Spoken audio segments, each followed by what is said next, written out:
right, it's time for the live stream. I think we need to pause things here. There we go. I need to get headphones in so I can hear everyone. Hello, chat room. It's time for those of you checking in and those of you watching this on the replay. We've got about 10 minutes, about 8.5 minutes now before we start our Network Plus study group of the month of July 2020. So let me get my headphones in so I will hear what you hear. That's better. I sound so much better with the headphones on. Why is that? All right. We've got recordings going here. About a minute and a half late, aren't I? Where have I been? We already did the podcast piece, so let's get rid of that. Network Plus study group for July. That's January. July goes over here. That's nice. Okay, good. That works. Let's do a quick check. Recordings are going here. Recordings are going there, which has to happen because you're watching this. So that's good. Let's see what else we got going on. Recordings are there. Let's check cameras. Boom, boom, boom, boom. Yep, you don't see them, but I see them. You can kind of see the bottom of some things up there. There's a big monitor. It's actually up there past my desk. And it has all the monitors and screens on it. And everything looks really good right now. So we're going to talk quietly so as not to disturb it. That's probably the thing that runs the best in here is my video switcher, it seems. What else do we got? We got the questions up. Presentation is up. I think we're in pretty good shape, everybody. Air conditioning is not on. And it gets warm quick with the lights on. You wouldn't think LEDs would really put out that much heat, but boy, they do. So it's always good to cool things down. We're going to do that right now. They get pretty good. They're pretty warm pretty quick with that. Let's pop out the chat room. Chat room goes over here. Yeah, right now where I am, it is 90 degrees Fahrenheit. So it does get a little warm here for sure. The heat of the day. Okay. That works out. The other things I need to work on are just getting things together on the chat.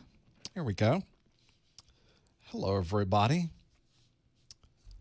Got a few things to do today. We've got Network Plus in the first hour, and then I'll open up the phone lines in the second hour, and we'll get things going there for sure. I guess, oh, yes, that recording is going well up there. I was running out of drive space earlier, had to clear things out. This box that's up here is my OBS streaming device. It's actually a machine that's in the other room. This is just the video display from that device.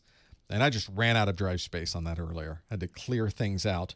But it had gathered, it had kept recordings going back into 2019. So that was an easy fix. That was the worst part of my day, was clearing out drive space, which means my day's going pretty good so far. Got a lot going on here. There's just constant motion right now. It's really from 7 in the morning to 10 at night kind of motion right now. It's just plugging away and getting these things done. I have so many little projects going on. So it's nice to stop and do a live stream. Kind of breaks things up a little bit, which is always good. So if we're doing Network Plus this week, then we're doing Security Plus next week. So that's that'll be the end of July. Can you believe it? There it is. Cannot believe it. Do I get an extra week off this month? I don't even know. I don't even have my calendar up to see. Do I? I'm not bringing my calendar up during the live stream to see. Could I look here? I guess I could look on my phone because you can't see my phone. It's a secret. On my phone, let's look at July. Yeah, I get a week off in July, the end of the month. Usually the last week of the month, there's no live streams. But it does not always work that way. But it did this month. Sometimes I get 2 weeks. 2 weeks without live streams. I'm just churning away. It's nice after that third week to actually break it up a little bit. All right, what else do we have? Audio is good. I'm looking at levels. Test. This could be a wee bit. There we go. That works. Test 2, test 3, test 4. Test. Yes, that looks good. Video is good. You know, I'm having a problem with color on this camera that I've got. I've got to do some color fixing. Some fixing of the color. It's not quite where I want it, but we will try to get that done. We'll have to do that later. It doesn't become obvious until I wear certain colors, and then it's very obvious. So right now you can see the color of this. That's a green shirt, and it is a green shirt. In fact, that color is a pretty good representation of the shirt, which just do not so much when you look at it straight on. See what I mean? Now it's going to bug you the whole time. So welcome to my world.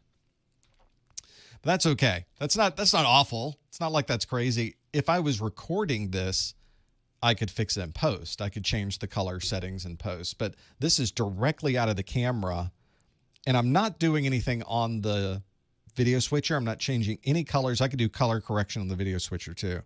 But I prefer doing it in post for the videos that I shoot.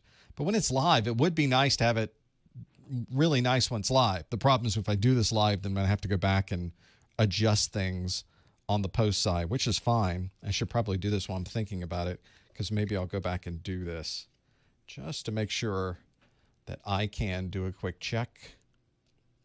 Check. There we go. So that'll help later on. Because the lights don't change. Everything in here, lighting-wise, stays exactly the same. But the colors do not. Every camera's different. And I didn't touch this camera originally a lot. I did everything in post because I was working on a course. But now I'm not. I'm about to actually start recording a new course, so it would be nice. Now's the time to start adjusting things for this. Do I use some type of filter? How dare you, sir? This is me. I mean, there's a little bit of, a little bit of touch-up work on the face. Let's be clear. I'm on camera. So you don't see a blotchy face with nothing on it. No. That's one of the things that people who are doing YouTube videos, who are doing live streams, yeah, you're gonna put something on there. You're gonna put some type of powder, some type of lightening it up so that I don't look like some blotchy, crazy, bags under the eyes kind of person. But not much. There's not much there. It's mostly me. I don't go in the sun a lot, so that's what that's about. We've got 30 seconds and we can get this thing going. I should probably make plans for that. Yep, this is good. That is good. We're in pretty good shape here.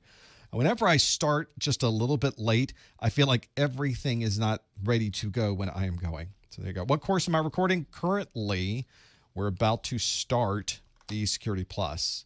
Security Plus SY0601, which technically will not be available to take until October. But I'm already working on the content. So there will be some videos shooting hopefully soon with that. Not that it will matter. Nobody's going to be taking the 601 for a very long time. So that's not a thing. Let's see if we can get this ready to go. I think it's time for a live stream, everybody. Here we go. Hello, everyone. Welcome to the July 2020 Professor Messer Network Plus Study Group, coming to you live from the studio headquarters here. And one of the things that we are doing today is focusing on all of the questions that you would normally get on something like the N10-007 Network Plus exam. During this first hour, I'm going to ask you questions that come directly from the exam. And in the second hour, I'm going to turn this around a little bit. I will open up the phone lines. I'll take questions from the chat room. We've already been chatting in the chat room already, talking back and forth. But I have plenty of questions to ask you today. We'll start by telling you how you can participate. If you're watching this live, you can answer questions live in real time as I'm asking them. You simply pop open a new browser window and go to professormesser.com/QA. That will get you there. And you can, of course, use there's an app. There's always an app. You can grab the app off your favorite app store. The app is the Socrative Student app. That's the app you want to look for. That app will ask you for a room name. And the room name is Professor Messer, all one word. Make sure you spell it right. PROFESSORMESSER. If you do all of that, there will be a question waiting for you. And the question asks, a security engineer needs to authenticate users connecting to the corporate VPN concentrator. Which of the following would be the best way to provide this authentication? Would it be IPsec, UTM, VoIP, Radius, or SSL? A security engineer needs to authenticate users connecting to the corporate VPN concentrator. Which of the following would be the best way to provide this authentication? Is it IPsec, UTM, VoIP, Radius, or SSL? This is a question that we did last month on the Network Plus study group, so maybe you can remember what that is. It's our rewind question. We will come back to the rewind question in just a moment. Of course, if you do know the answer, what you do is go to professormesser.com/QA and lock in the answers. Of course, one of the main rules we have here is no answers in the chat room, no hints in the chat room. Always helps if we get those ready to go as well. Let's talk about what we're going to do today. Well, this study group is here and available because of you. If you weren't here, we really wouldn't be able to have these things. So thank you for being here. There's so many different things we have when we're not doing live streams. You can of course, see all of our YouTube videos at professormesser.com/YouTube. We do have a Network Plus study group question of the week at professormesser.com/Twitter. I also put the same question on Instagram. So if you're one of those Instagrammers, you like pretty pictures, you can find the same questions at professormesser.com/Instagram. Also let you know that you can help support the site by going to professormesser.com/Amazon before you visit Amazon. You click our link to visit the Amazon website, and you pay no extra money, pay the same low price as you always pay at Amazon, but they give us a small little commission, just a little bit on the top. And it's a great way to support what we're doing here. And you don't have to spend any money out of your pocket, which is great. You can find that link at professormesser.com/Amazon. Today, we're going to talk about topics that come directly from the N10-007 Network Plus certification exam. That N10-007 is the version number of the Network Plus exam. It was released on March the 1st of 2018, which means we're expecting this version of the exam to retire somewhere around September of 2021. Well, that means if you're watching this now in July of 2020, you have plenty of time to study for and pass your Network Plus exam. It's not going anywhere in the meantime. So feel comfortable getting all the books you need, getting all the materials you need, watching the videos, and you're in good shape. The exam is a single exam. It is 90 minutes long. You could get up to 90 questions. You'll make it fewer than 90 questions on your exam. And you have to get a score of 720 on a scale between 100 and 900. So is that an 800 question scale? And if that's the case, is it 720 out of 800 or is it 620 out of 800? We're not sure. CompTIA doesn't tell us.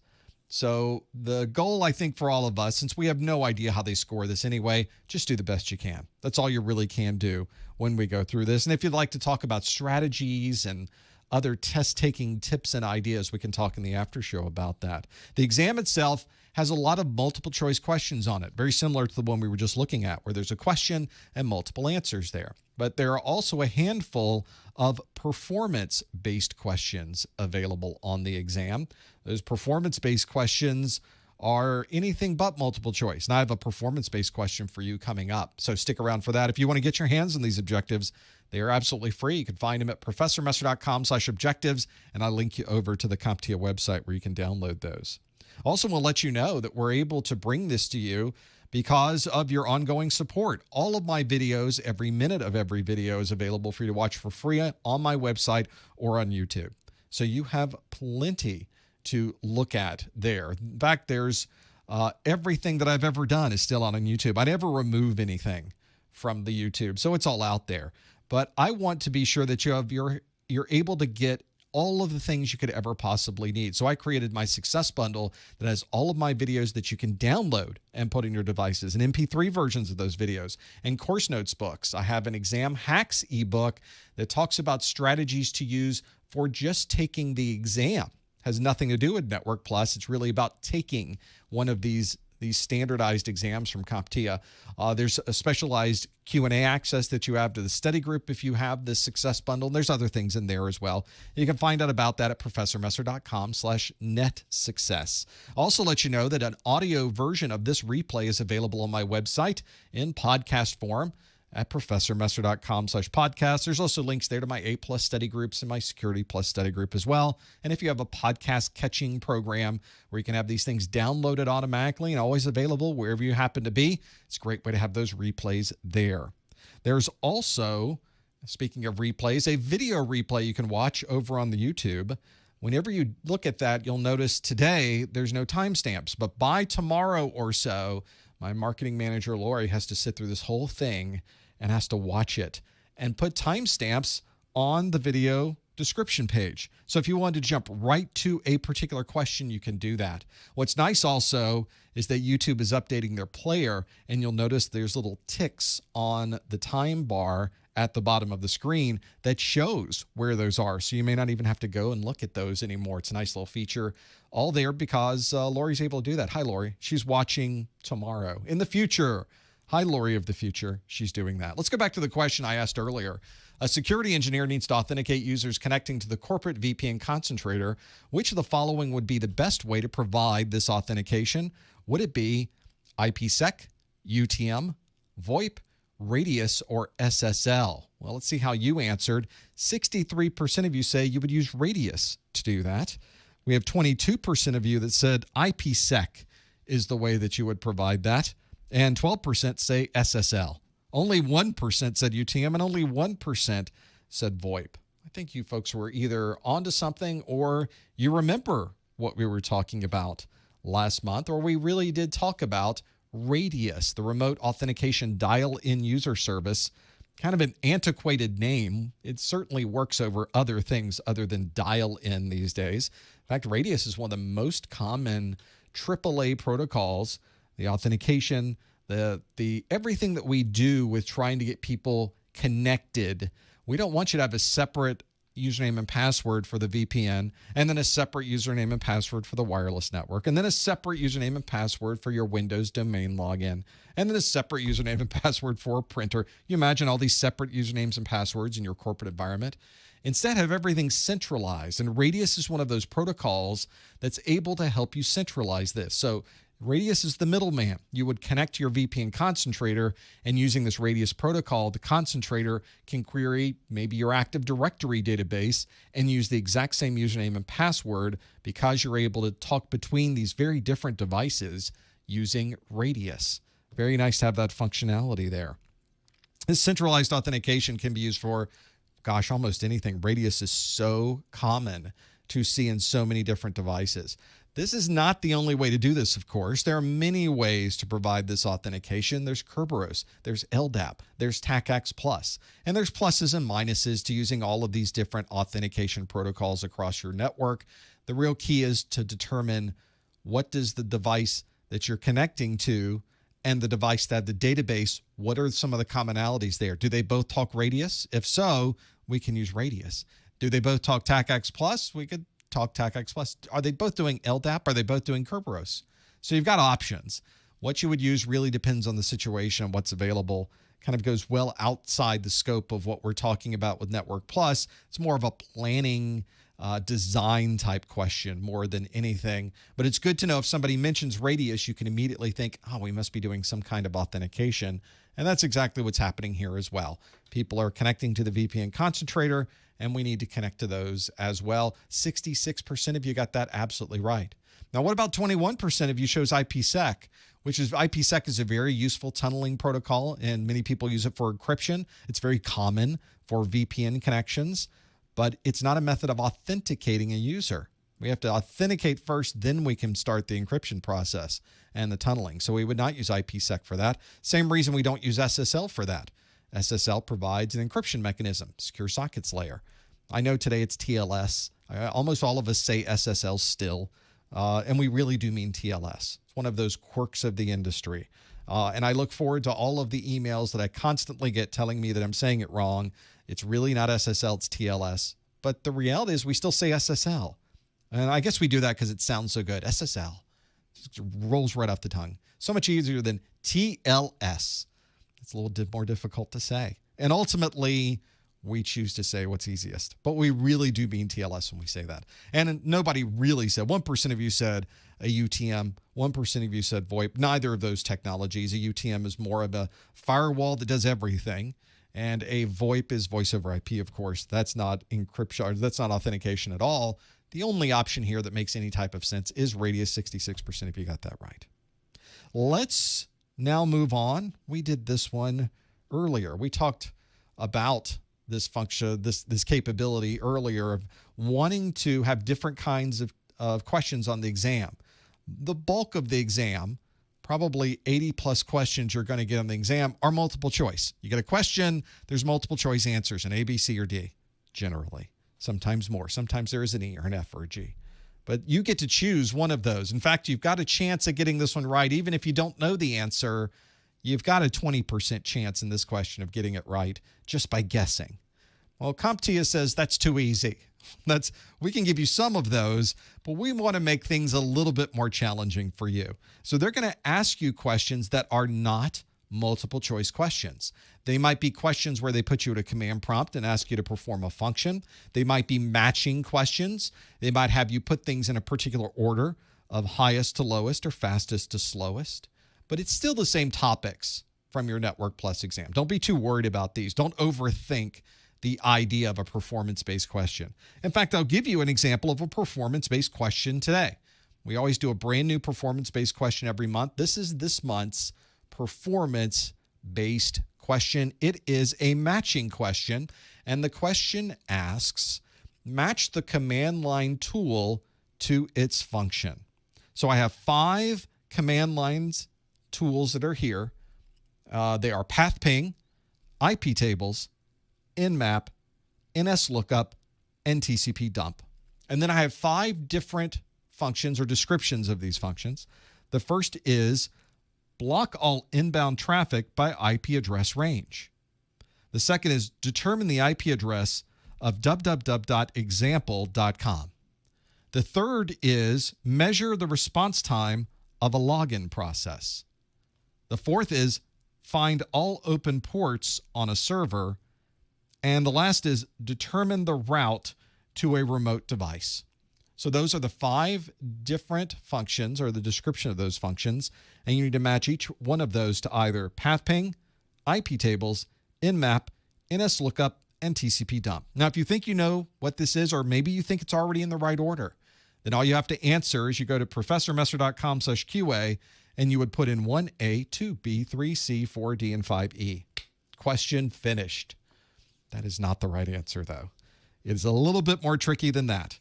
So see if you can match path ping, IP tables, nmap, nslookup, and TCP dump to A, block all inbound traffic by IP address, B, determine the IP address of www.example.com, C, measure the response time of a login process, D, find all open ports on a server, or E, determine the route to a remote device. This may be one that when you start working with some of these matching questions on the exam, if it's a one-to-one like this one, you can sometimes figure out which one you don't know based on the ones you do know. So you can get rid or eliminate some of the possibilities from these one-to-ones. One of the things the exam does, and this is a little tricky, is they may give you these 5 different command lines, but then they will give you 8 different descriptions, which means there's 3 left over at the end. So it's a little bit more difficult sometimes on the exam to figure out the right answer because you really can't eliminate things.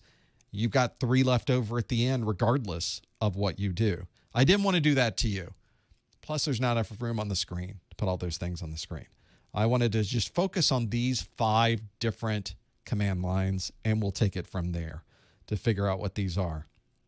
This is a really good example, by the way, as some of the things that you will see on the exam are very much based on acronyms or definitions. In fact, you'll see on the back of the exam objectives are pages and pages of acronyms.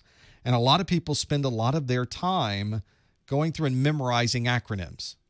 And I think one of the things you should focus on is not necessarily understanding the name and what the acronym and what the acronym stands for.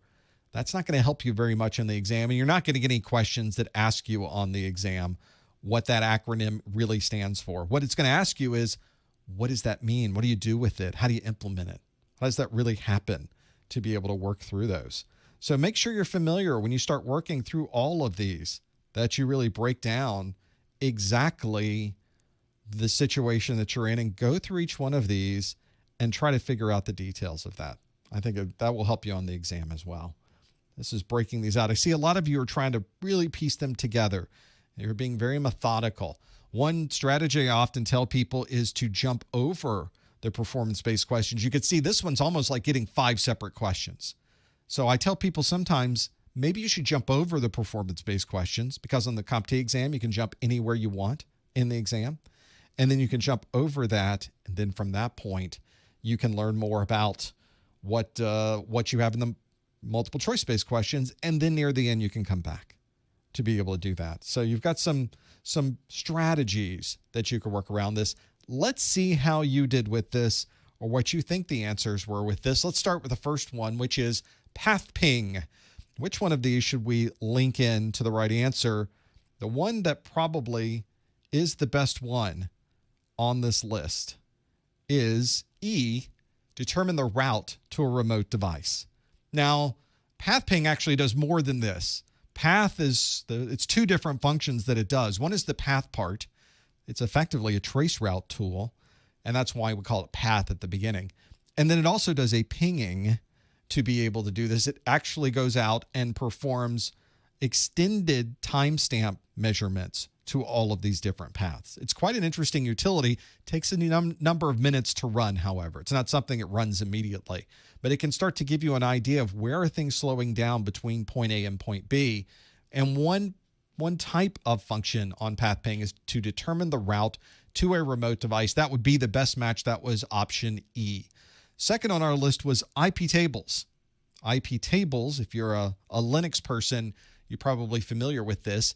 IP tables is a firewalling tool that's made for the Linux kernel, and that matches to option A, block all inbound traffic by IP address range. So that's a good example of measuring out what the tool does with maybe functionality of the tool. So that would be something useful to see. So IP tables is to block all inbound traffic by IP address range. Of course, IP tables does all kinds of firewalling. That's just a good example of one of the things that IP tables can do. Next on our list is Nmap. As many of you are familiar with Nmap and the network mapper. It does an amazing amount of things. That is the Swiss Army knife of IP security, is Nmap. And one of the things that most people are familiar with relating to Nmap is it's very good at finding what ports might be open on a remote device across the network. So if you're trying to find and see of the ports available on this device, which ones are open, which ones do we think there might be a service running, Nmap is perfect for finding that particular function. Fourth on our list is NSLOOKUP. NSLOOKUP, that's a DNS thing. NSLOOKUP, it's a name service lookup. That's what it stands for. Again, that's a good example. Name service lookup doesn't necessarily tell you what it does. It's a way that you on your workstation can query a DNS server and see what the responses are. That's usually something that happens behind the scenes. You don't really get to see it, but if you're trying to troubleshoot a problem, it's useful to know what IP address or what name is being returned by this DNS server. And the NSLOOKUP is great for B, determine the IP address of www.example.com. Last on our list, it's the only one that's left on our list, TCP dump is perfect for measuring the response time of a login process. Now, wait a second. I thought TCP dump, I thought it captured packets. Wouldn't that be how this worked? Captured packets? It does capture packets. And because we have those packets captured, we can look at the delta times between one packet and another to determine both network and application response time measurements.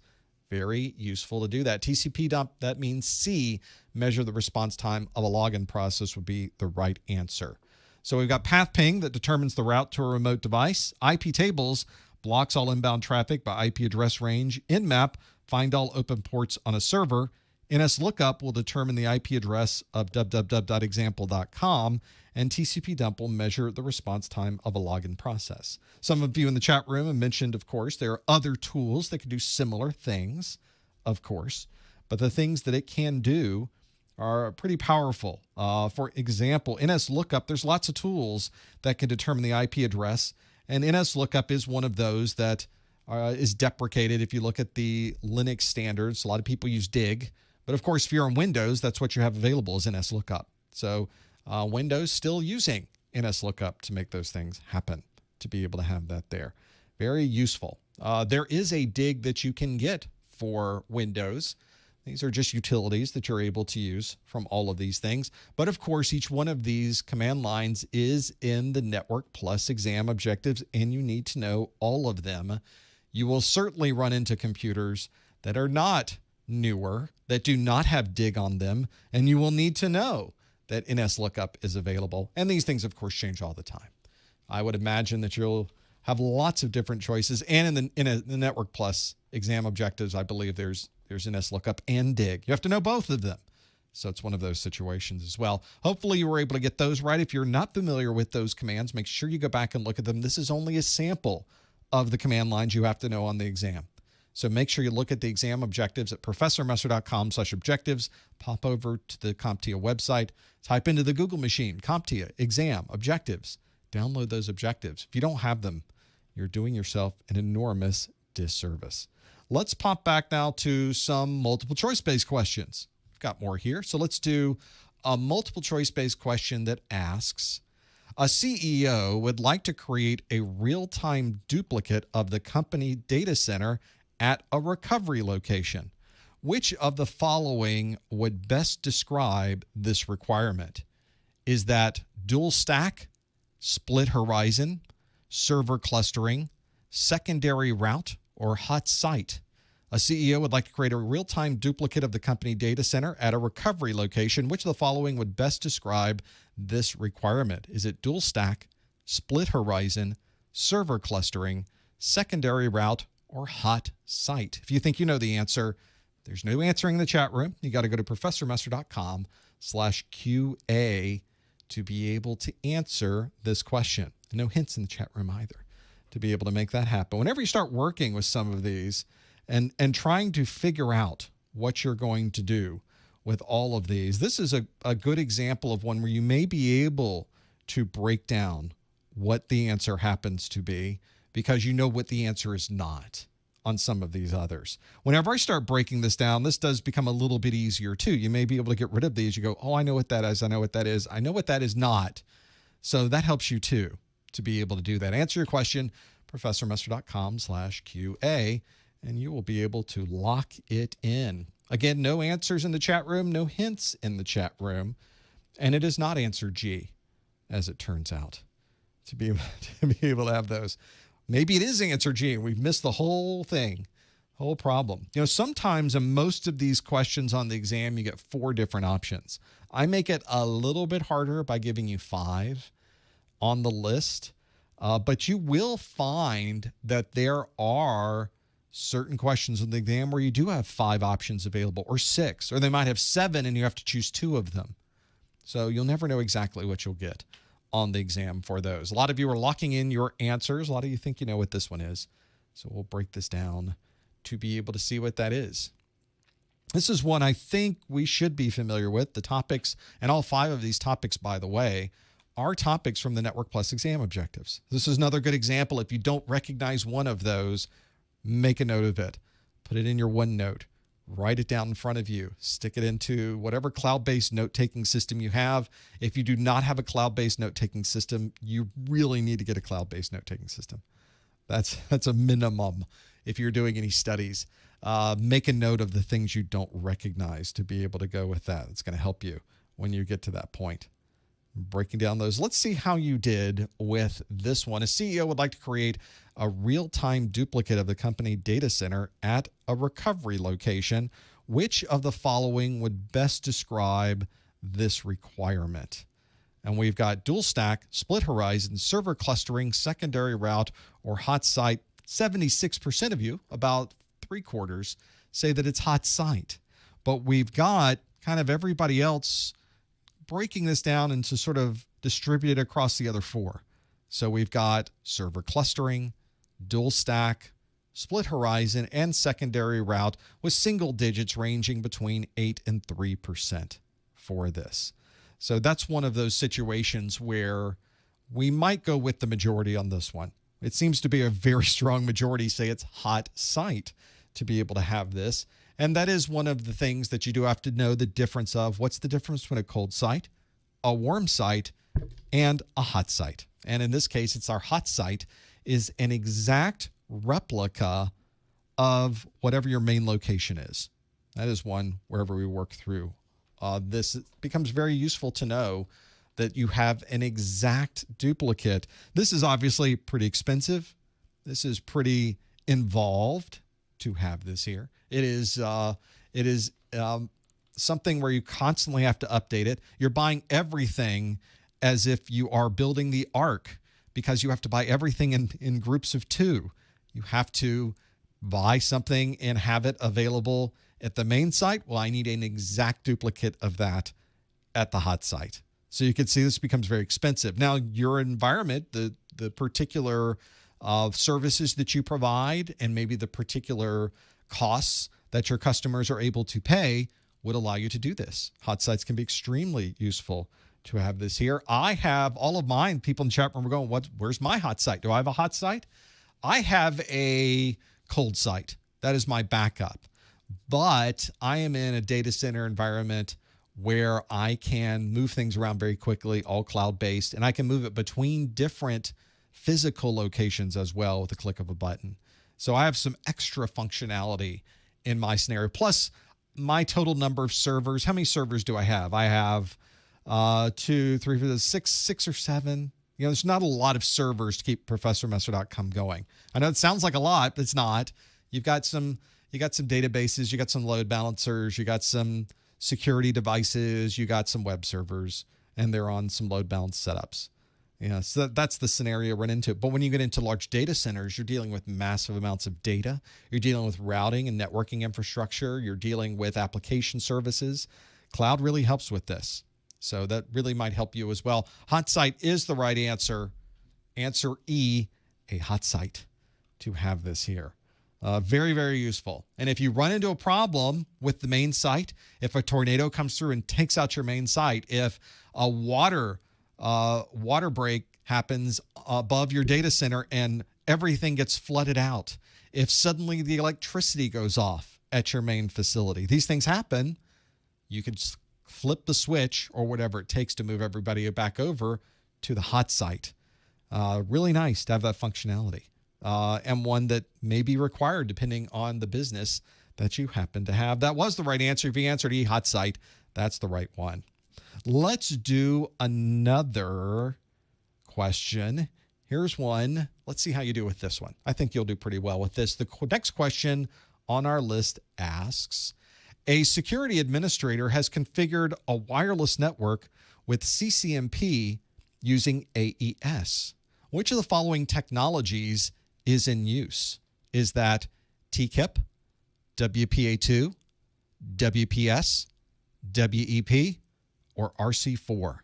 A security administrator has configured a wireless network with CCNP using AES. Which of the following technologies is in use? Is it TKIP, WPA2, WPS, WEP, or RC4? 5 other options, all 5 of them real things. If you think you know the answer, no answering in the chat room. You want to go to ProfessorMesser.com/QA and lock in your answer to have all of this here. It might help you as well to have all of those pieces. Yeah, you are getting absolutely the details of this. I will go through each one of these. You'll know what all of those 5 differences are as we break through those. That's real key, I think, whenever we start trying to figure out wireless technologies. It's a huge part of what we do in networking, an enormous part of what we do in networking. So if you're ever in a situation where you have to figure out those details, this is one where you should probably be familiar with these wireless technologies. All 5 of the options on this, again, are real things. I didn't make up any of those. They aren't just a jumbling of words and letters I stuck together. Those are real things. And again, if you don't recognize them, be sure to make a note. People are asking, why should I use a cloud-based note-taking system for this?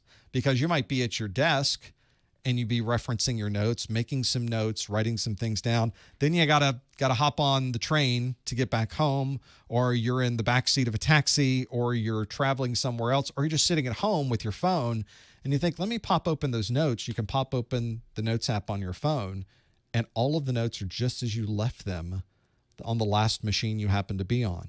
And if you have a tablet, any changes you make on the tablet suddenly show up on your phone. They suddenly show up on your desktop. It changes the way you study. It's really useful to have cloud-based note-taking. There's lots of choices out there for cloud-based note-taking. OneNote from Microsoft is a very common option for Windows, and I guess on Mac. I've used it on Mac, not the greatest. Obviously, Mac OS has its own Notes app that is cloud-based that updates against all the Mac OS and iOS devices. You got plenty of choices, so that's why I mentioned that. On the iPhone, it's the same Notes app that syncs up with your notes that are on your Mac, that syncs up with the notes that are on your iPad. There's lots of other choices, too, that are not specific to Microsoft or Apple. You can get Evernote. You can get, there's probably a huge list now. Google Docs is a good example. I use tons of Google Docs. So absolutely to have that there. Let's see how you did with this as well. A security administrator has configured a wireless network with CCNP using AES. Which of the following technologies is in use? Is it TKIP, WPA2, WPS, WEP, and RC4? 73% of you, again, a good majority say that's WPA2. But 18% said, actually, that's TKIP.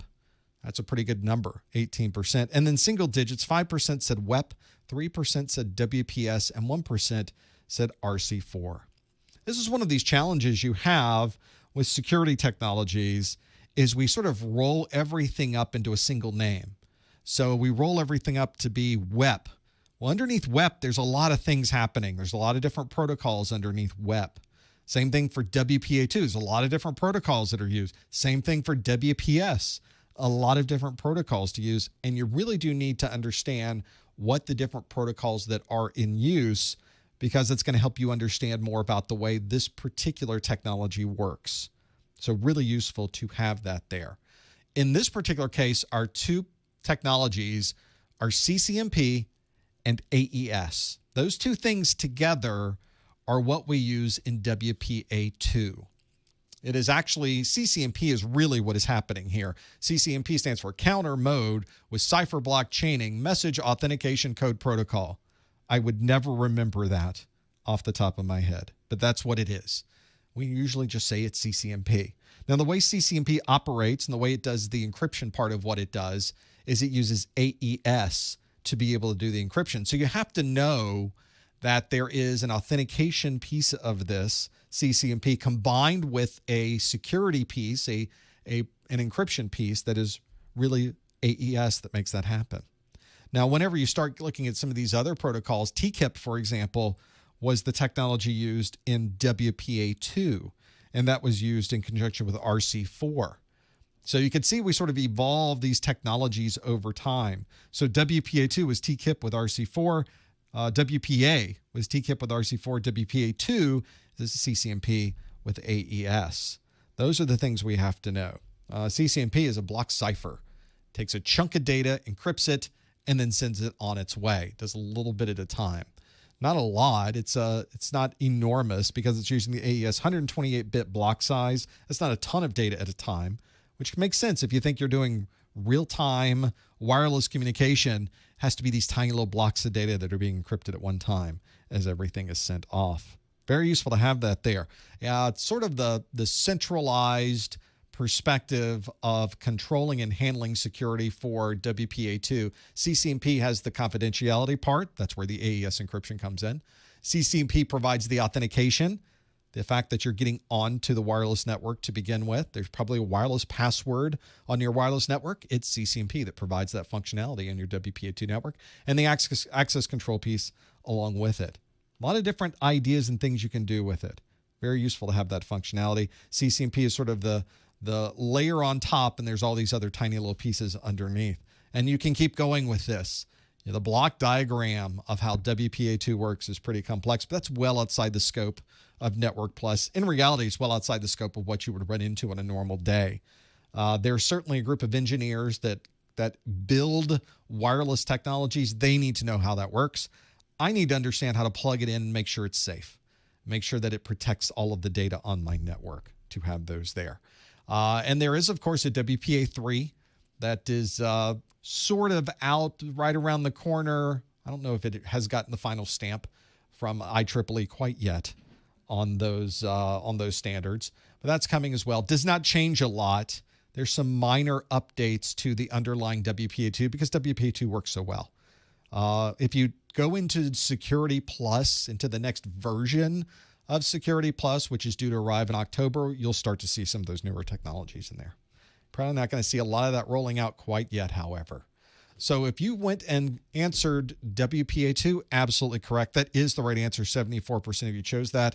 And you've already seen why it's not TKIP, and you've seen why it's not RC4, because those are technologies used with WPA, which was sort of the precursor to WPA2, was the middle section. After we realized that WEP, the older technology we used for security on wireless networks, had a significant problem, a cryptographic issue that we could not resolve. We had to throw it out, but we still had to run something in the meantime on the existing hardware. We ran WPA, which used TKIP with RC4. But we realized pretty quickly we need something stronger. We need better hardware and something stronger to run, and that's where WPA2 came from. The other option on here, WPS, that is a method that you would have on your wireless access point so that people can easily gain access to that device. WPS, if you ever work with this, usually uses a PIN, a personal identification number, although these days most organizations have turned that off because of some cryptographic vulnerabilities with WPS. WPA and WPA2 cannot be hacked in seconds. That is not the case. I know people keep saying this. They keep sending me emails, oh, the WPA and WPA2 horrible for security. They're not. WPA2 is pretty solid. We don't have any known vulnerabilities with WPA2. There have been known vulnerabilities with WPA2 clients back in the day. There are probably over a year ago now, there was a type of vulnerability people found with the way that WPA2 was implemented in many operating systems. So we had to update Windows, Mac OS, Linux to be able to better authenticate to WPA2 networks. But that was, by the time that particular vulnerability was made public, we'd already done all of our updates. So it didn't work. Now, WEP, going back, I mentioned WEP has some horrible cryptographic vulnerabilities. You can crack WEP all day, every day. You can crack it on your mobile phone. That's an easy one. So that's one of those you run into to be able to have that there. So do not run WEP, do not run WPA, but you're perfectly safe running WPA2 on all of your networks. Just make sure that you have a very good password on your WPA2 network, and you're in great shape to have this here. Hopefully that can help you as well, trying to figure out what you're going to do with all of those. I think that might help you too. This is the questions that we've had so far, sort of a mixture of different things on the network, a lot of different technologies we've talked about, and that's because the Network Plus exam has tons of technologies that you need to know, a huge range of things that you have to be familiar with. There's a little bit of subnetting on there. There's a little bit of security. There's lots of cabling and wiring. There's lots of encryption and proxies and setting up networks and protocols and port numbers and everything else. It is a very broad exam. It expects you to know a lot of what's there. So what I did was I took all of the information from every single one of my videos and I created a single book that is my N10-007 course notes, where I have taken this book and gone through every single video. Each one of these lists in the index is a single Network Plus video. So we're talking tons of information in here, content that you would have to go through. Total of over, I think it's 66 pages long to be able to have all of this here. And I go through every single video. I get every bit of text in there. I throw out some of the jokes so you don't have to read them over and over again. All of the charts of port numbers, all of the diagrams I have here, 66 pages worth are in these course notes. So I, of course, recommend that you go through my videos, that you're able to watch every single one of them, and that you're able to take good notes. But it's 101 videos, and it's 12 hours of content. You may not have the time or the endurance to sit through all of those. So I've created a single book for you to help along those lines. This is hopefully a win-win for all of us, because this gives you a place where all of this content is available at a glance. You can have it all there on the screen, on your mobile phone, on your tablet. It's a PDF file, so you can put it anywhere that you need it. But it's also something that I hope you might be able to use, because purchasing this helps keep us creating more videos. So it is a win-win. You're directly helping us keep things going here at Messer Studios. There's also a physical version of the course notes. See, it's the same thing. It's just in book form. I've broken everything out. Same detail. It's all in color. Nice, heavy quality pages. Nice glossy covers. It's a nice book. I wouldn't do it any other way. And it's something that if you buy the physical version, I'll give you the digital version for free. So while you're waiting for this to arrive in the mail, you'll have access to the PDF version that you can go through and pull all the information off of that as well. If you'd like to know more information about that, it's on my website, professormesser.com/NPCN. Stands for Network Plus Course Notes. And thank you so much for the people in the chat room. You've mentioned that you already have them, that you like them, you use them. Hopefully this can help you pass your exam as well. That's our goal, is for you to get that job or get that better job, and this will get you a little bit further along the way to passing this exam. Hopefully that's something you can do as well. Let's do some more questions. I've got another multiple choice question available for you to have this here. The next question asks, a computer in the shipping department is receiving an IP address during startup, but the assigned address is for the marketing department network. Which of the following would be the most likely reason for this issue? So the computer's in the shipping department, it's getting an IP address when it starts up, but the address is for the marketing department network. Which of the following would be the most likely reason for this issue? Is it a VLAN mismatch, an incorrect duplex, a near-end crosstalk, a dual stack, or redundant circuits? One of those is going to be the reason for this. Is it VLAN mismatch, incorrect duplex, near-end crosstalk, dual stack, or redundant circuits to have this here? You think you know the answer? Go to professormesser.com/QA and lock that in. Maybe you know what the answer is for these to have that there. If ever I start to break these out, this may be one where you can look at these. These are 5 very different technologies. This isn't one of those where it's every one of these is just a little bit different. These are very different from each other to have this here. So hopefully you're familiar with these and breaking these out. This might help you if you're trying to break out the details of this. This might be one. If I ever start working with networks, you're probably going to run into one of these eventually. These happen all the time. So if you don't know the answer to this now, you will know the answer to this eventually, because you're going to run into this situation on your network for sure. I've run into this putting in evaluation equipment. It wasn't even my network, and we ran into these situations more than once in different networks because of the situation this runs into. From the chat room, when do I think WPA3 will be implemented? Eventually. We'll get there. There's a lot of older access points out there. They're all running WPA2 and have been for tens of years, I think at this point, isn't it? When WPA2 came out. So it's probably going to require, it's a little bit of a beefier protocol. So it'll run on some of the newer devices. But then your operating systems also have to be able to talk to the device over WPA3. So these things take time. And WPA3 is not this dramatic, enormous change to the world. It does bring some significant new functionality and capabilities that some people may want immediately. But for most of us, it probably does not have a compelling reason to jump into it. It's really the right time to start slowly phasing people into it. And by the time we can get everybody on WPA3, WPA2's usefulness is really not even close to being phased out, but we can get rid of it anyway.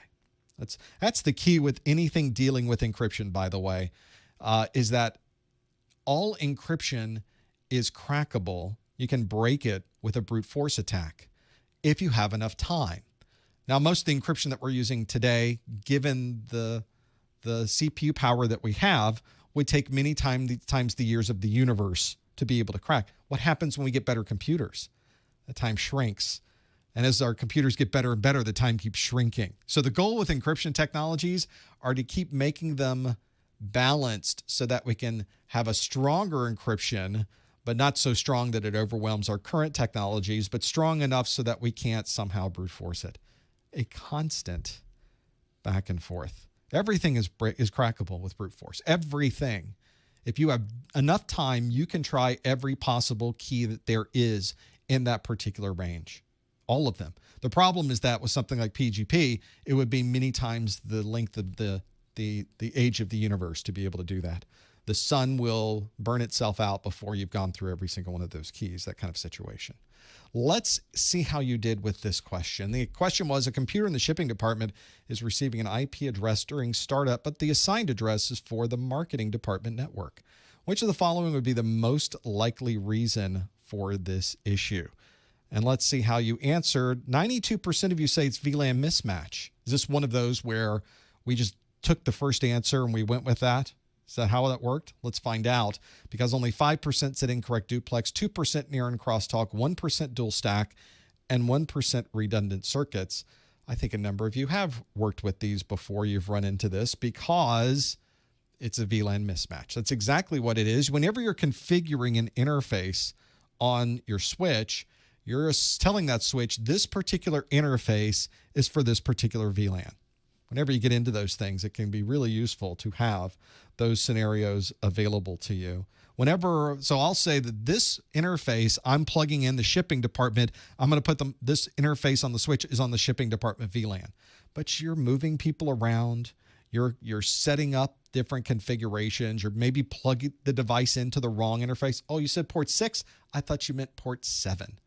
And making that single change can cause an incorrect VLAN assignment to be made, to have all of those there. So this is one of those situations where you do run into that and have that capability. VLAN mismatch is exactly what you would run into if you were to set up the VLANs wrong on the switch, or you plug the shipping department machine into an interface that was configured for the marketing department. You're absolutely going to get the wrong VLAN assigned there, which means you're going to be pulling data or getting an address assigned via DHCP for the wrong network, and now you've got everything is wrong. You're on the wrong network. You've got the wrong IP address. You're in the shipping department. Now you got all these marketing department devices near you. Nobody wants that, right? As someone who was in the marketing department at one time, I can appreciate that, having those things there. What about these other options, though? Incorrect duplex, which means that one side is set for full duplex, the other side half duplex. That might create some problems with getting good performance over that connection, because you will have a slowdown in traffic across that link, but it would not give you the wrong IP address. So that would not be the right answer. Near and crosstalk describes the amount of interference, the amount of electromagnetic interference that is leaked out of the different wires that are inside of the copper cable on our near end. That is really how well the fiber, the copper in this case, near and crosstalk is a copper thing. It's how well the copper connection is able to send traffic across the network. We would still be able to communicate. Near and crosstalk there's always going to be some near and crosstalk, a little bit, but it would not cause us to get the wrong IP address. So not an issue there either. Dual stack refers to running multiple protocols on the same interface card. And probably our most common example of dual stack these days is you can run both IPv4 and IPv6 on the same interface. In fact, if you look at the IP addresses that are assigned to your machine, that's the default for many operating systems these days. By default, we're running dual stack. You'll talk IPv4 to IPv4 devices and IPv6 to IPv6 devices. And you don't even know it's there. It just happens automatically. And lastly, redundant circuits are where you have multiple connections coming in. In this case, there were not multiple connections. We had a single connection we were plugging into and receiving an IP address on. The only option that really makes sense here is a VLAN mismatch. For those of you who answered that one, you got that absolutely correct to have that there. If you're watching this video for continuing education unit credit, so this would apply to somebody who already has one of these certifications, then you can earn 1 hour of a webinar category CEU by following these directions. You want to go to the top or the bottom of the Professor Messer website, click the Contact Us link. In that Contact Us form that comes up, put your name, put your email address. I think you have to put it twice and make sure it's right. And a subject line, if you could put the July 2020 Network Plus Study Group. And on a single line all by itself, put the super secret code word of the month, which is near end crosstalk. See, I mixed it up on you there. Near end crosstalk is the super secret code word of the month. Then send that to me. You can put anything else you'd like in that as well. It's the Contact Us that goes directly to me onto my inbox of my email. I'm not able to respond back to all of questions or things that you put in there, but I do read through every single one of them. And in about a week or so, I go through all of these. I make sure that you have put in the correct super secret code word, that you followed this process, because following that process is part of earning the CEU. And then I will send you back an email that certifies that you indeed must have watched this because you knew how to do that and you knew what the super secret code were for. And those are earn continuing education units. It's a way that you can continue to have ongoing learning, and it's a way that you can use to, in many cases, help renew your certification. So that's what those are for. If you don't have your certification yet, everything I just said is completely worthless to you. But you can still do it, and I'll still send you an email. Just can't use it for anything. So I guess not completely worthless. You get at least that part for it. Let's do another question. We have time. So some of you in the chat room were eagerly asking me for an OSI question. You were saying, please, oh, please, can we have an OSI question? And well, of course you can. Here's your OSI question that asks, which OSI layer is responsible for managing the encryption and decryption of application data? Which OSI layer is responsible for managing the encryption and decryption of application data? And your choices are 1, 2, 3, 4, 5, 6, or 7. Yeah, I don't really parse this one out for you. I give you all 7 layers of the OSI model to choose from. You choose 7, 6, 5, 4, 3, 2, or 1 in this list, which would be A, B, C, D, E, F, or G on your list. Make sure you figure those out, and you'll figure it out. If you think you know the answer, you want to go to professormesser.com/QA and lock in your answer to see what that is, to be able to figure out those details. Hopefully you're familiar with what that happens to be as we go through all of these. One of the things I always deal with when dealing with OSI is I always go back to the packet capturing. Whenever I got into networking, the very first thing I saw of a network was a sniffer, was a packet capture device. And that, well, I guess that changed my life, actually. That changed everything for me because I saw just a world of things to learn about inside of that packet capture device. And I grabbed the sniffer. I read through every manual. I had to know more. And that's where I started to really get a better understanding of the OSI model. So if you're struggling with this, because the OSI model, until you see a packet capture, it's a very vague thing. It's not something you can touch. It's a model. It's not even a real thing. You can't ever touch it.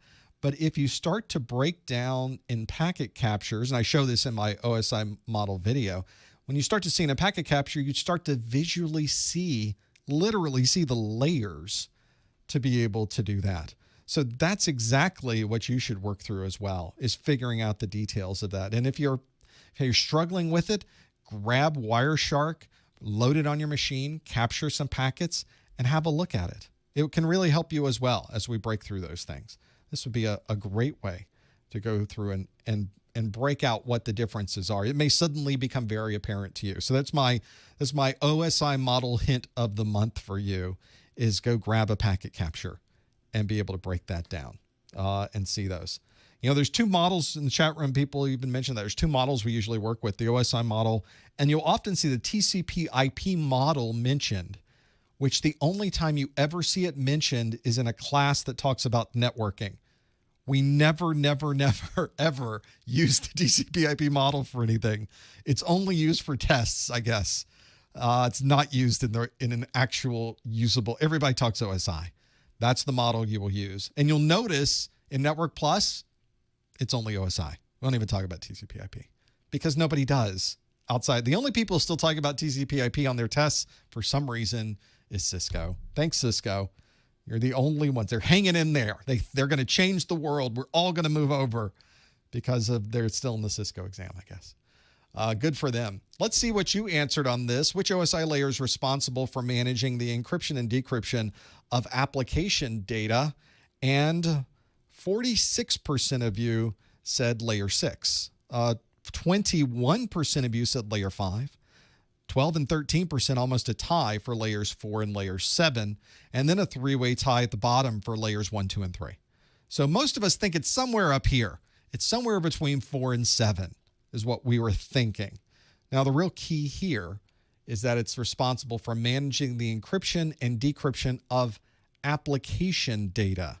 And the thing that manages encryption and decryption, it manages the encoding of characters and other things associated with really taking what we see on the screen and bringing it all the way down to the network is layer 6, the presentation layer that we would be working with. Presentation layer is the one we were looking for. This is the one that provides all of those things we just mentioned. It doesn't have to do encryption. There may be applications you're using that are not managing encryption, but this is exactly where that would sit as well. Your application encryption pieces of this, because everything is encrypted right up until the point you see it.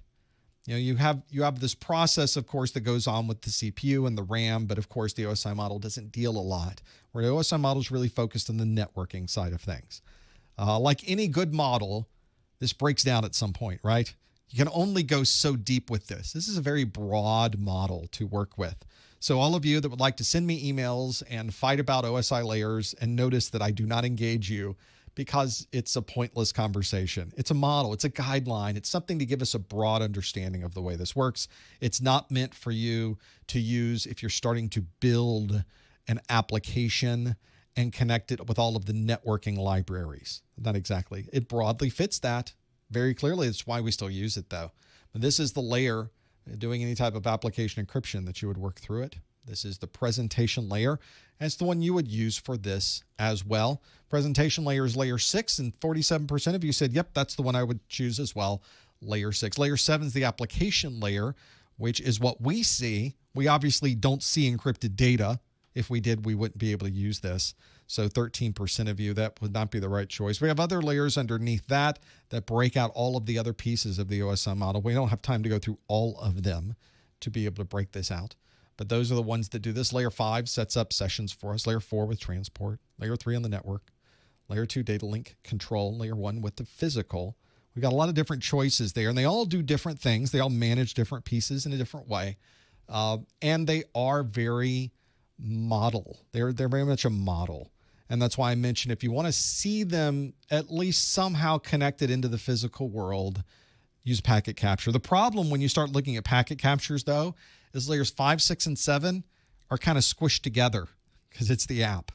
5, 6, and 7 is your application effectively working. And we obviously don't see a lot of 5, 6, and 7 going across the network. We really see layers 1, 2, 3, and 4 primarily. Sometimes you'll run into some protocols where you can start to break out, oh, there's a layer 5 protocol. 6 and 7 are definitely squished together. Those are hard to do. So, but once you start looking at the packet captures, it becomes very apparent to you what that happens to be. We're at the top of the hour, but I'm going to squeeze in one more question. We'll go into overtime.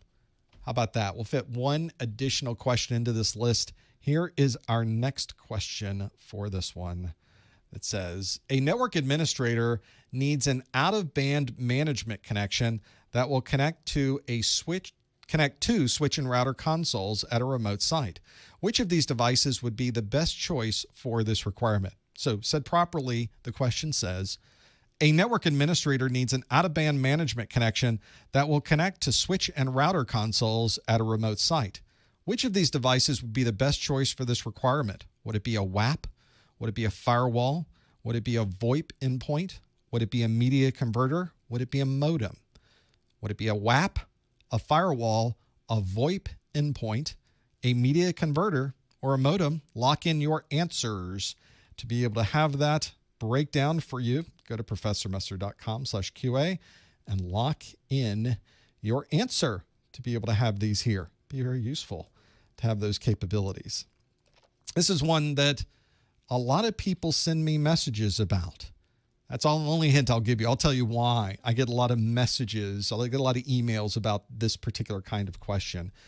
And more specifically, the video that this particular question comes from, I get a lot of emails about. Nobody seems to agree with the things I say sometimes. And I will explain to you why the answer is what it is in just a moment as we step through and let you answer this particular question. This is one.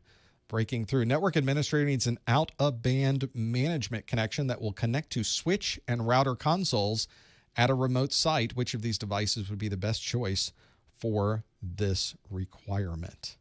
This would be very useful for those. Now, this is one, I'm not going to give you any more hints. We're just going to go through it and figure it out as you go through it. I'll explain to you what video it's from in just a moment as well. You'll notice whenever I show the slides describing the answer, at the very bottom of every slide is a breakdown of what video that comes from. So you can always go back to the replay of this and see exactly where that particular question came from and watch that particular video if you would like to have that there. It's always available for you to watch later on. Let's see how you did with this one. The question asked, network administrator needs out of band, connect switch and router consoles. What would you use? Well, there's some keywords in this, but our options were WAP, firewall, VoIP endpoint, media converter, and modem. 66% of you said modem. That's a pretty big number. And it's 12% of you said you use a media converter, and it's all single digits from that point. 9% said firewall, 8% said a WAP, 5% said a VoIP endpoint. I'm using my plosives in this question with my WAP, my VoIP endpoint. Sorry about that. VoIP endpoint. I'm trying not to go directly into the mic, folks. I really am. And 65% though said a modem. Your real key here, and breaking this out, is the out-of-band piece. Out-of-band means that you're not connecting to your routers and modems over the network that you would normally use day to day. It's using some type of connection that is not your normal network connection. In fact, if the entire network went down, you would still be able to connect to these devices over the out-of-band connection. And a very common way to do this, even today, is through a modem. Being able to use a simple analog dial-in modem, because most of the time you're connecting to a terminal connection to be able to have this here, and being able to use the phone lines coming into the building to connect to the modem, which then connects you to, in some cases, a terminal server, which is a centralized server that allows you to connect from there using the serial connection to all these different devices. Because your firewalls, your routers, your switches, they all have a console connection on them, and that console connection is a serial connection. Modems commonly use standard phone lines. These days, of course, it doesn't have to be a wired POTS, plain old telephone service, a POTS modem with your analog phone. These days, we're using wireless type connections. We're using cellular connections as our out-of-band connectivity. Very common to see those. Or maybe have a separate high-speed internet connection. So maybe that particular site is serviced over a lease line or a broadband type connection that would be from a cable modem. Well, why don't you go with the DSL company that's nearby to bring in an out-of-band connection and be able to do that? And we just simply connect out-of-band to be able to find all those pieces there. Very, very useful to have that functionality. And if you've ever gone into using out-of-band connections, these come in so handy to have this connection there, because suddenly the rest of the network is dead, but you can still get in there. You can still fix the network. Very useful to have that functionality. Almost a requirement if you're somebody who has to manage a site, and that site is on the other side of the world or the other side of the country or even the other side of the city. Can be extremely useful to have that functionality. The problem you run into is you have to find the right kind of connection. This may be a situation, for example, what if a huge storm comes through? It's a hurricane comes through, power goes out. But it's okay because your site has a generator, it's up and running on power. But your out-of-band connection is over a cellular connection. And I don't know if you've noticed, the cell phone towers have much smaller batteries in them. And after a few hours, the cell phone site goes down. It's just not there anymore to have that there. So that's one of those situations where you have to find the right out-of-band connection to have that functionality there. to have those pieces. Folks, the old folks in the chat room like me are talking about Procom Plus. They're transferring files over Kermit and Z modem. Z modem was nice because you didn't have to specify the file name. Remember? Just automatically started downloading. So nice. That's right. The answer here is modem. If you answered E, modem, absolutely the right answer. A WAP is a wireless access point. That is your function. Almost all of us have a WAP in our homes. It's part of a router, which is also part of a modem, which is also part of a firewall. That is an all-in-one device. But inside of your all-in-one wireless router device is a wireless access point. It's a bridge that's inside of your devices to have that there. A firewall is obviously very useful for allowing or not allowing certain types of traffic through your network, but it does not provide you an out-of-band connection outside the scope of everything else in your network. Firewalls are very much in-band connections. That's what they're designed to do. They're not really designed to be an out-of-band connectivity. A VoIP endpoint, voice over IP endpoint, is your phone, or it's a piece of software you're using as your endpoint. It is not an out-of-band connection. A media converter allows you to convert between different types of media, very commonly between copper and fiber. So if you needed to extend a gigabit connection farther than 100 meters, maybe you need to go a kilometer, you can maybe put a media converter and then run fiber between and then convert it to copper on both sides. Very useful to have that there. But this is not what would allow us to have an out-of-band connection. The only option here, really it says the best choice, but really the only choice, would be a modem. 66% of you got that one absolutely right. That is the right answer. You were spot on. I fooled nobody. You all knew what this out-of-band connectivity needed. You knew what it was for, and you were absolutely right. That is the functionality that we were looking for. Everything we talked about today is directly from the objectives. So the objectives, by the way, are an extremely large, detailed, granular view of everything you need to know on the exam. This was something that came up earlier this week, is I don't think some people realize just how detailed the exam objectives are. These are down to the very specific granular level. Nobody else gives you this in the industry, by the way. CompTIA is very unique at providing this level of granularity. Cisco doesn't do this. Microsoft doesn't do this. VMware doesn't do this. Nobody else does this. Very few. There might be one other. But this is really the details. If you're ever wondering, am I ready to take this exam? Do I know everything I need to know to pass this exam? This document will tell you. Get the objectives. You can. There's a link to download them from the CompTIA website. Just visit professormesser.com/objectives, and you'll find them right there. I do one of these study groups once a month for Network Plus. There's also A Plus and Security Plus study groups as well. Next week at this time, just come on back on the 19th. Not the 19th. It'd be a week from today. So on the 22nd. Is that the week from today? It's Wednesday of next week. We got another one. And of course, we got them all next month, the 4th and the 6th for A Plus, the 12th for Network Plus, and lastly, on the 19th of August is Security Plus. But if you're watching this and we're past July, we're past August of 2020, and you're wondering, when is the next event going to be? It's okay. I have them all set up. I'll tell you exactly what they are. Always updated at professormesser.com/calendar, or on the right sidebar, you'll see there's an option there of all of the different live events that will be coming up. Well, we've gone through an hour of Q&A already. Boom, that fast. You believe it? But this is just the part where I ask you the questions. Now in the second hour, you ask me the questions. Stick around for the after show. I'll open up the phone lines and I'll take questions from the chat room. Hi, chat room. I see you there. Don't forget about the Success Bundle. You'll find that at professormesser.com/success, net success rather, professormesser.com/net-success. That's also where you can find my course notes. You can find the audio downloads. If you want to help support the site, it's a great way to do it. Don't forget about the YouTube videos out on the YouTube. If you haven't subscribed to our channel, please do so. It does help me a lot when I talk to the folks at YouTube, and they actually talk to me thanks to you. They see how many subscribers we have and say, we need to make sure that your particular channel is working great. Here's some things we can help you with. And I would not be in that situation if it were not for your support. Thank you. And you can subscribe at professormesser.com/YouTube. And of course, we have the weekly pop quiz questions. You'll find them on the Twitter, professormesser.com/Twitter, or if you're an Instagram person, professormesser.com/Instagram. Don't forget to support us on Amazon, professormesser.com/Amazon. Well, that was a lot in a very short period of time, wasn't it? I'd love for you to stick around for the after show. We got much more Q&A to go. Come back next month. We'll do some more Q&A as well. We'd love to have you here live. If you're watching this in the replay, check the calendar for that. We'll see you next time on the Network Plus Study Group. Let's see if I can get things running on my side. Let's do this. There we go. I need to call into my side. I don't even have any of this set up on my side. Normally I click a couple buttons and we're done. And because I was running behind, I ruined the whole thing. Oh, I didn't do too bad.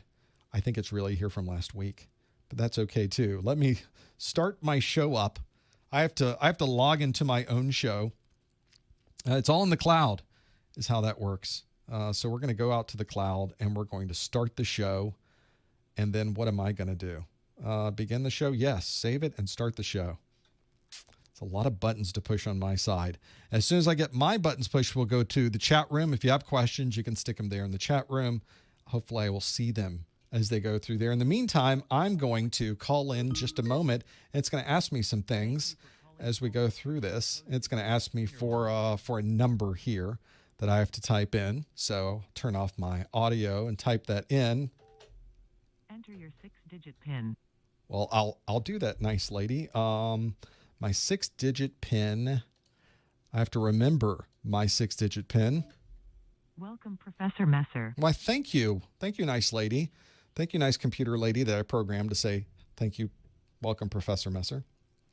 I could probably spice it up a little bit, but I'm logged in, which means you can log in. You can call me now. We have phone lines available. If you are in the continental United States, it's a toll-free number, 855-785-RJ45. West of the Rockies, 855-785-7545. A lot of fives, a lot of sevens. 855-785-7545. Now, if you're outside of the continental United States, you can still call me for free. It's a toll-free number, which means you can use Skype, because Skype will let you call toll-free numbers for free. It does not require any Skype minutes. You simply put a +1 at the beginning, +1 855-785-7545. Breaking all of those things out. From the chat room, how do you differentiate between an SLA and an SOW? Two different things. They sound similar. One is an SLA, a service level agreement. One is an SOW, a statement of work. Two very different things. Normally, you would be putting together a service level agreement if you were buying an ongoing service from somebody. So take, for example, you as an end user need to have, in fact, I have an SLA that I have purchased internet access from my local cable company. I have their business level access because I need lots of bandwidth and I need to make sure it's available so I can do live streams with you. This service level agreement I have with them says if there's ever a problem, they have to come fix things in a certain amount of time. And there have been cases where I've come into the studio on a Sunday morning and my modem is dead. I have no internet access. I have called and said, I'm out. I need a new modem. No lights. It's dead. We did some basic troubleshooting. Have you unplugged it? Have you plugged it back? Yep, we did all that. Doesn't work. It's dead. They're like, we'll get somebody there right now. And they did. Like 2 hours later, guy was at my door with a new modem, plugged it in. We got things running because I had a particular service level agreement with them. I had an agreement for a particular level of service. That's what a service level agreement is. Very literal from that perspective. A statement of work is often a one-time thing where somebody needs you to come into their facility and perform something for them. Hey, we need you to come in and we got a lot of firewall rules and it's a mess. We got like 2,000 firewall rules. Half of them aren't really modern. We've just been accumulating these over time. It would be nice if we could have somebody come in and clean these up. But we need to specify kind of contractually what we are expecting for you to come in to do and what has to be done that we can both agree with. So at the end of this, everybody's happy. We've got the services we asked for, and then you can get paid. Now, what the person providing the service will do is create a statement of work. And usually it's a collaboration. Okay, tell me what you need to have done. Number 1, number 2, number 3. And usually there's a context to it. And it's very detailed. And it says, I will look at the firewall, make sure all the software is up to date. We'll go into the 2,000 rules, where we'll go through every single rule and perform an audit over a 2-week period to determine what rules are being used and which ones are not.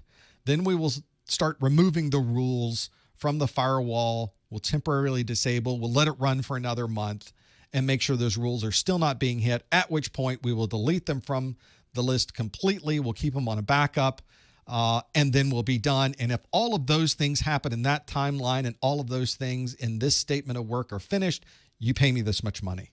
There's your statement of work. That was what we do with that. So this is what really does come in handy if you're ever trying to figure out what is the best way to go about doing this. What is the best way to decide? Make sure you're familiar, not just what the names are. Don't just know SLA, SOW. Oh, SLA stands for Service Level Agreement. SOW stands for Statement of Work. And don't stop there. Do not do the flashcard study for CompTIA. It will not work for you because the exam will not ask you, what does SLA stand for? You'll never see it. Never. Does not happen. There will always be a question that talks about what I just described. So you have to know how these terms are used on your network. It becomes very handy to know that. So make sure you're familiar with those as you step through them. Comes in handy to have that there. Let's go to the phone lines because it is full. Thank you for holding. We'll go to the 915 area code. Hi, caller. What's your name? Where are you calling from? Good afternoon, Professor. Thank you so much for picking up my call. Thanks for calling. I want to thank you for your course note. Those are really awesome. They're really helping me out right now. Thank you so much. And you're welcome. And I wanted to talk about something. It's not really a question, but I just want to know what are your thoughts about it. It's the WPA3, the new network technology. Yeah. I was reading about it the other day, and I read something like it's like jumping from a hub to a switch. How much of that is true? I was actually, when I was studying for Network Plus, I remember studying something about the WPA, 802.11 AC, which is multi-user, multi-MIMO, which is you can communicate between devices simultaneously at the same time. So what's the difference between this and the new WiFi6 or whatever they are calling it now? Yeah, everybody's changing. Everybody likes to change the names of things and get these things here. Where I think it is going to be called the WiFi6. Seems like the right thing to have with that. WPA3 is not a dramatic difference. I would not describe it as the difference between a hub and a switch, which in the world of networking, that's a pretty big change. That was a significant functional, structural, dynamic change to networking. This is not. Going from WPA2 to WPA3, as the name even implies, is a difference of one number. So it's not an enormous change. They did update the strength of the encryption that we're using. So we're not using the same. We're using a little bit bigger of a key. We're making a little bit more strong with the type of protocols we're using. But again, that's nothing new. We were doing pretty good encryption with WPA2. We're doing a little bit better with WPA3. Not an enormous difference with that. There is some differences in how you allow access to the network, some changes and improvements to the authentication process. Those are not dramatic or industry changing in any way. And those are some of the biggest ones, the biggest changes. They're going to allow you to have guests on your network a little bit easier than you do today. So you don't have to give everybody the password you're using for everyone else. There's minor little things like that do help a lot. Don't get me wrong. I think those are nice to have. And if you're somebody who deals with that all the time and has to manage that, you're going to love those new features of WPA3, but it's not an industry changing dramatic look at now the differences between this and that. It's a normal update, sort of an evolutionary update to an already powerful encryption technology that just makes it even better, stronger, and faster. I think that's a pretty good way to approach it. I think the thing which has actually changed is that first with the 802.11 AC, we had the ability to download stuff on multiple devices at the same time. With this new network, the Wi-Fi 6, I think we will have the ability not only to download, but also to upload at the same time, which was not there. For upload, every device had to wait for its turn to have the ability to upload. But with the new Wi-Fi, I think it's going to change. Is that correct? There are some nice capabilities in the new Wi-Fi capabilities. That's outside the scope of WPA3, but the newer Wi-Fi does have a number of enhancements to it. But also keep in mind, a lot of people aren't even using multi-user MIMO. So if you're on a network that has, you've got a router at home and you've got devices on your network, but none of them are uploading or downloading at the same time, and your end user devices aren't using the 802.11 AC 5 gigahertz capabilities, then you're not even using those now. So getting the next version of Wi-Fi that improves on the multi-user MIMO, you may not even see a difference. So you also have to think about, am I even able to use these functions? Again, that's not a dramatic change. We're doing pretty good with multi-user MIMO now. It works great because basically most of the conversations over the network are only a one-way conversation anyway. If you're streaming from Netflix, then that streaming, most of the data is all going in one direction. You don't have to send a lot of data the other direction. It's really more niche. It's really more corner cases and some very specific places where this is really going to improve performance, especially on enterprise networks, but not necessarily for the things we're doing at home. For those people, maybe they would interpret that as the difference between a hub and a switch, but I think that's some very good hyperbole for someone who's written a very a big posting online that they would like a lot of people to see, I think. Okay. Yeah, that's the only thing I was really interested about, and I wanted to get your point of view on it. Thank you, Professor, for everything, and that'll be all for now. I appreciate it. I'll call back again. Please do. Thanks for calling. That's a good conversation to have, too. Again, we don't have the WPA3 stuff yet either, and we don't have the newest Wi-Fi technologies out. But as soon as we do, we'll be able to get our hands on them, try them out, see if they are going to do.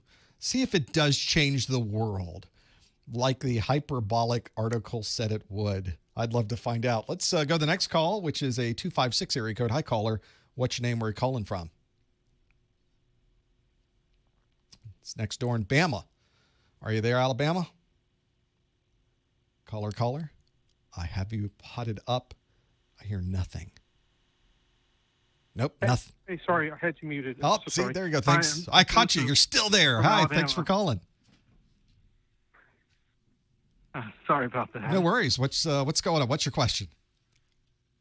So, I've been watching all your videos, going back over all your older study groups from past years and months and whatnot. Okay. And I'm wondering about the lab simulation performance-based questions, and if you have a suggestion for where I could go to practice those. There's a few things you can do as far as practice is concerned. One of the things I always mention when you're studying for these exams, it's good to have a good book. It's good to watch the videos, get plenty of Q&A, and get some hands-on of some kind. So if I'm talking about the ping command, and you'll notice in my videos, I'm demonstrating things like the ping command, and you can follow along with me because I'm using public IP addresses that are still there, and you can try it on your own computer. Let me try to ping and see what I get. Let's see what these values are that are coming back, because it's not only important to know how to use the command, it's important to know how to read the results of what you have done with the command. But I will stress, and a lot of people don't realize this, is performance-based questions, that is not the same thing as a simulation. There can certainly be simulations as part of your performance-based questions, but they're not all of them will not be simulations. Not all of them will pop you into a command prompt and ask you to perform functions. So that's an important consideration. I think people get worried about this, that they're going to be spending the first 5 questions of their exam at a command prompt and typing in and trying to figure out how to trace route or run the route command or see the ARP table or do a ping. No, you might get 1, Maybe you'll get 2 of those. Maybe you'll get 1. But there will be other questions. All the performance-based question mean is that it's not multiple choice. So just like the one we did today, it's a matching question. It's possibly a fill in the blank, but I found that CompTIA doesn't tend to ask fill in the blank questions on these types of exams. It could be one where you have to put things in a particular order: highest to slowest, fastest to lowest, highest to lowest, fastest to slowest. Or it could be one where they had a drag and drop question where they show you a network map and you have to drag and drop. On 1 month of the study group, one that we did was I showed you a network diagram and I said, how would you set up a firewall rule to allow this type of traffic through the network? And you had to figure out how to put that rule into the rule base of a firewall. That's a pretty good performance-based question. But it's not, you don't have to know firewall commands. You don't have to know anything at the command prompt. It's more of a interactive question. You can think of them that way. So that's what I would focus on is in fact, if you go back over my year's worth of study groups, the first new question of every study group is a performance-based question. And you'll notice all 12 months is a different set of question topics. And I think if you go through all 12 of those for the past month, and I rotate through after 12 months is over, I do the same type of question on the 12th month, a year later. So that if you go back to July of 2019, the question was also about command lines, but it was a different set of command lines. So they are new questions every month, but I use the same style or same topic of performance-based question every 12 months. But if you go back to the last 12 months, look at every performance-based question, and I think you'll have a pretty good idea of the bulk of the style of questions that you might get on the first part of the exam. It's funny. I'm actually doing that right now, but I'm on June of 2019, so I guess I'll see in the next video. There will. You're gonna get in July of 2019 a set of command lines, but they'll be different command lines, so you still may not know them, but it's the same style of question. I guess I'm just lazy that way. If I can think, I wanted to do a couple more command lines and have those their actual command line. Maybe I'll do more of those as we go through this. Let's do a study group of nothing but command line. No, nobody wants that. But that's an idea of maybe adding a few more. Maybe we do want that. I don't know. But that's one of those things where it's a mix of different things.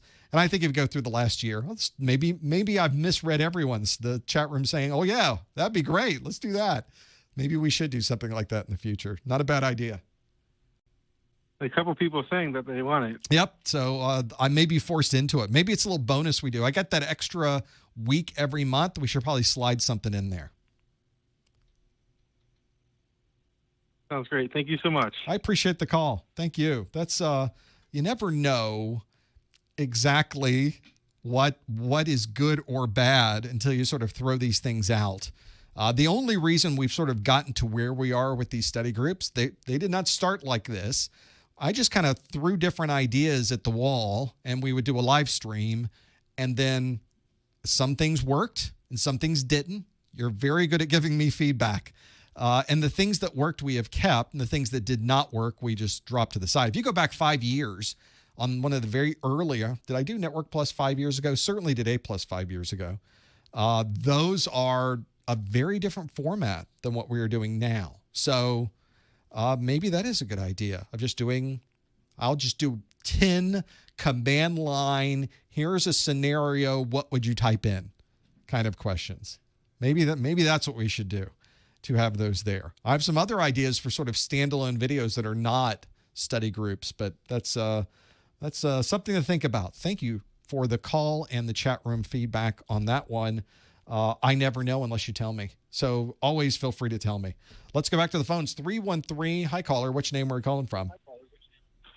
I hear myself.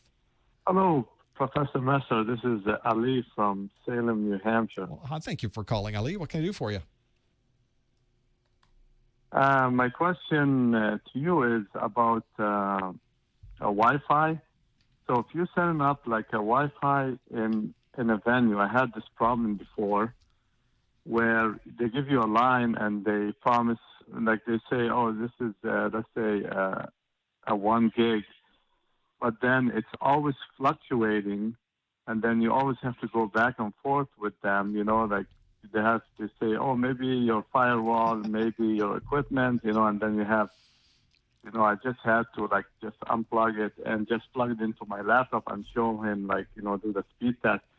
But how is there something that you can do to monitor this live? Because when you have these events and you have these people coming to you and saying, my Wi-Fi is not working fine, the Wi-Fi is not, especially, I work for a company, so that could be a problem for the client, So what's the best way about going, is there something you can buy, an equipment or something that can track that, so that way before it's really people come to you and tell you that it's going on? There's a few things you could do. Most of the time, the things that you would be using to figure this out are monitoring utilities that you would set up on your side. Let me show you one that I have used myself for this very reason on my network when I had a similar problem, because I obviously need a certain amount of bandwidth, and when that bandwidth starts having a problem, in my particular case, I was losing signal completely for seconds at a time and then having it come back. An intermittent problem. Try to get through your first level tech support with a cable modem company on an intermittent problem that all they really know how to do is restart the router. What I have used in the past, and there are many tools that do things like this, the one that I used was Ping Plotter. This is a piece of software. Is this only Mac OS? This may be only Mac OS, but there are similar programs like this for Windows as well. This one is very simple because all it is doing is pinging, and it's measuring. It's also basically doing a trace route to a particular site. And I know if you're not able to see the screen, go back and look at the video or go to pingplotter.com to have a look at this. No, I can see it. I'm listening to the... Gives you a great overview of how the performance has been for this particular traffic on every route along the way, because it's a trace route, and it has a historic view of it. So you can see exactly when the network has been available, when the network has not been available, when it gets busier, and when you're starting to get longer response times, when you're starting to get lower response times. It became a very valuable tool because all I did was set up Ping Plotter on my network, and I ran it, and every time the network would drop out, I had a physical connection that it showed me how long it dropped out. It showed me at what point in the network it dropped out, which happened to be my modem. It showed me that it wasn't somewhere in the Comcast network. It was somewhere right here at my studio. And I was able to know exactly what dates and times. And then finally, they were able to go back and look at logs, figure out that it was a signal issue, and they got a truck out here with a person to run a new wire, a new cable. And that fixed everything. But I had to have proof, because the proof, it's always on you. And to be fair, the people at our service providers see all kinds of very bad networks on your side. There's a point that's a handoff, and that's the demarc. You've heard that term in Network Plus. And that demarcation point is effectively where the service provider, Comcast in my point, says, at that mark, everything on our side we're responsible for. Everything past that mark on your side, that's your party.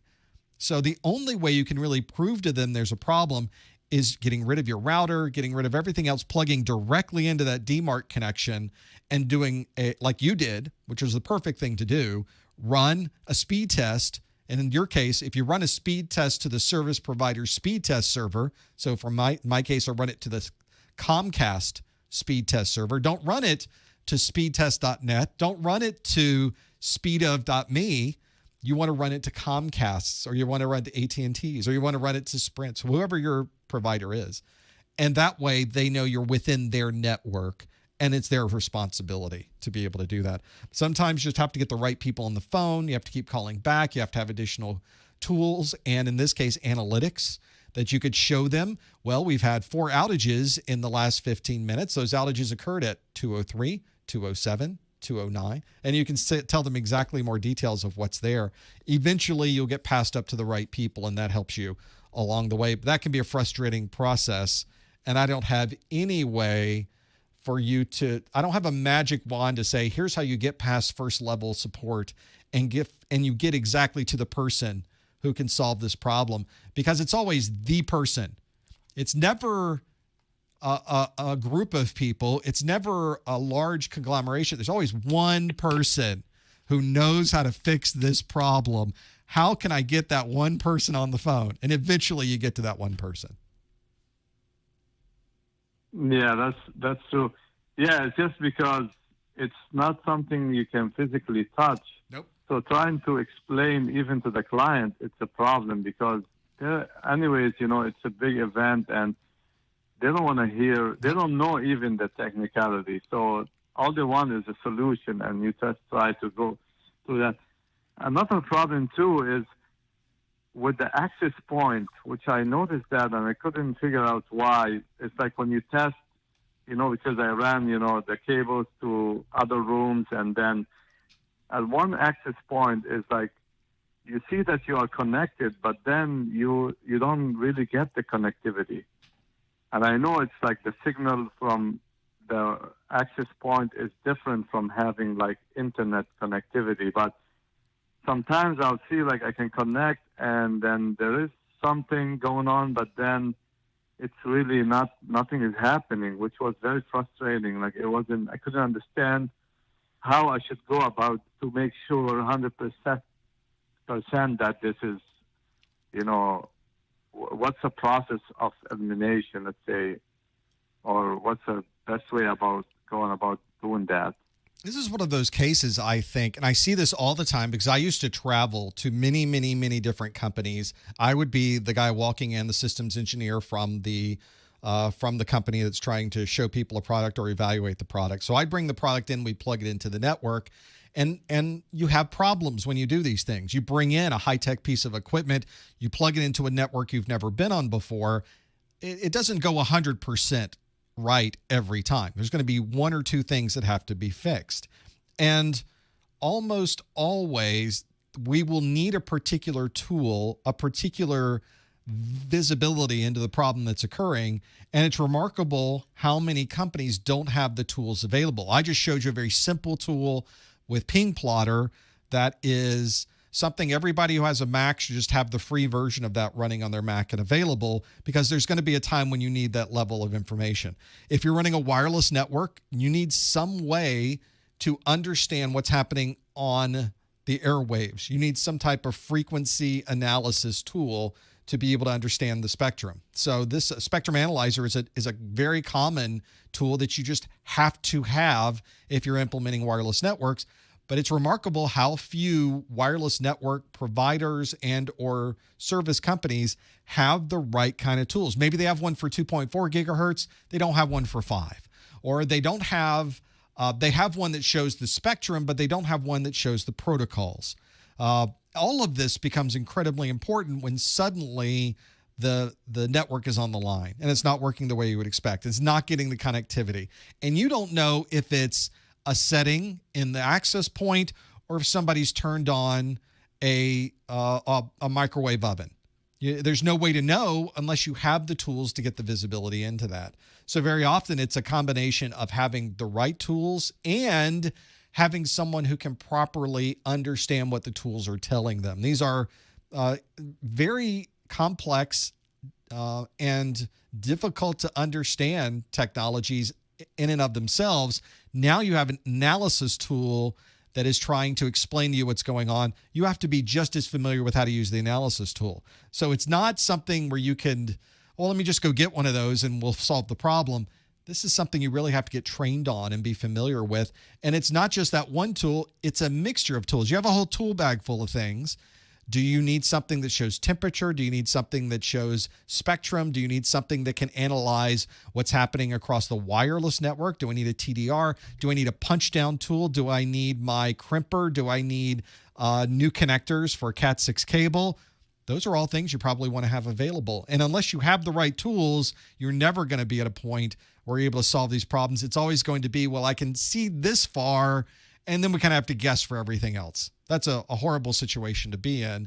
It's better to have the tools in your pocket and be able to use them than not being able to break those pieces out. So hopefully that could be something you can think about too. Do you have the right tools? And if you don't, now's the time to go get them. All right. One last thing.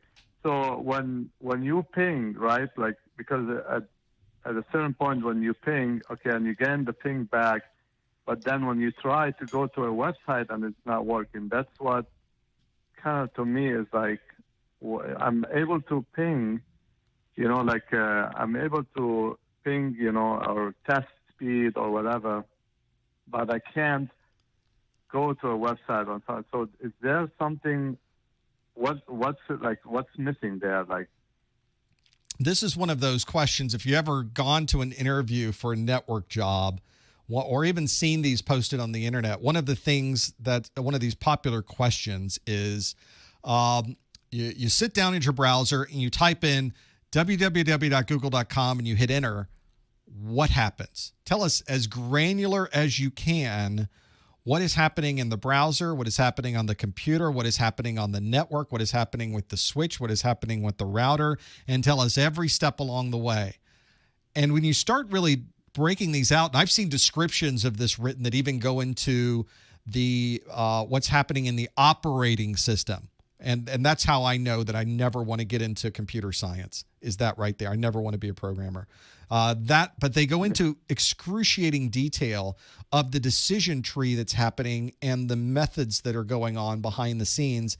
And it is an incredibly complex set of steps that occurs and checks that are occurring on the network and lookups into caches and queries into servers that are happening just to be able to get to that Google search screen. You haven't even searched for anything yet. You're just hitting google.com. That particular thing that gets you from point A to point B, there's tons of moving parts there.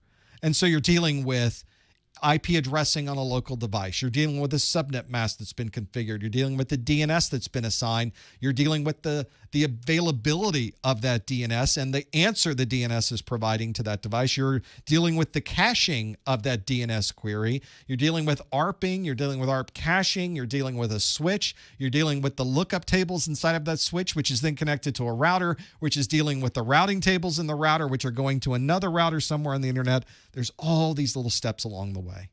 And so this is one of the challenges we have as technologists. We not only have to understand how ping works, and then we not only have to understand how those protocols are working on the network. Yep, we pinged, we're good, all done. No, you're not, because there's other things going on. There's a router, there's a switch, there's an operating system, there's DNS, there's all these other pieces. So you have to be an expert in all of those things to be able to make that happen. It's not just one piece of that. It's one of those situations with technology. The more you know about technology, the more you realize you know nothing about technology. And now we have to learn more. And now we have to learn more. And fortunately, our bubble of knowledge, our circle of knowledge gets bigger and bigger and bigger. And it makes us more valuable technologists to know that. It just takes time and effort and interest and the ability to go out and do all of those things and learn it so that you're able to support questions like that and be able to answer those details. We've all been there. We've all been at a place where we're troubleshooting a problem. We're like, I can't go any further. I need to call in somebody to tell me now about the way BGP is set up on this router. I'm not a BGP expert. Let me call a BGP expert. Those types of things happen all the time. So that's why I think that that's one of the things I love about technology. You're never going to know everything. You will never, but you should absolutely have a nice list in your pocket of people who know more than you know or know more about different topics that you know, so you can call them and bring them in on problems like this. That might be useful too. It's a kind of there's no one great way to do it. There's probably multiple ways, and you have to find the ways that work best for you. That's why we love networking. That's one of the reasons I just love networking. It is so much fun, and it is one of the most frustrating things you'll ever deal with in your life. Thank you so much, Professor Messer, for the insight. I appreciate the call. Best of luck. Thank you. Bye. That's it, and it's something that happens all the time. and it happens no matter what your knowledge level is. You're going to run into something you don't know about. You're going to run into something you've never seen before. You're going to run into something that maybe you need to find an expert in to be able to pull this in. I love that. I think that's great. There's always going to be something new to learn with this. Folks in the chat room that were asking about that was Ping Plotter is that tool I was using in macOS to be able to plot my pings on the Ping Plotter. I don't have any particular relationship with that company. I've just used their tools before, and I like them. Back to the phones. Thank you for holding for so long. Boy, listen to that beep that comes through. 847. Hi, caller. What's your name? Where are you calling from? And I'm calling from Illinois. Thanks for calling. What's your question?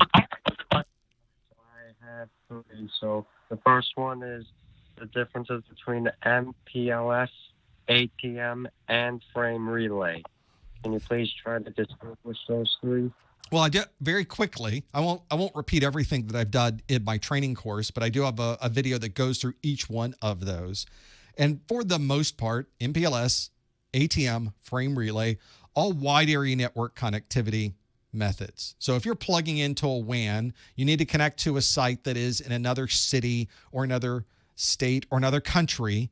Those are very common technologies to use. Although SD-WAN seems to be a little more modern. What you will not find as an offering from a service provider these days, ATM, the asynchronous transfer mode, a very outdated technology, one that I don't even know if you can still find a lot of ATM equipment anymore. There is some foundations of ATM that you might find on a carrier network, but ATM itself, the asynchronous transfer mode topology, is not one you will run into any longer. It's more of a legacy thing. If you run into it, I'd love to hear about it, just because it takes me back to the old days when we just listened to radio shows and sat around the campfire. The other piece, frame relay, not far behind it. Frame relay at least is a little more modern than ATM. They were both running at about the same time. Frame relay probably had a little bit more longevity to it, but you're not going to find service providers providing frame relay connectivity as a new service any longer. MPLS is certainly one you'll probably still find being offered, a very common way to get data over a wide area network. That's probably the one you will see the most if you step into a wide area network configuration today. Although we're still finding new ways to do this.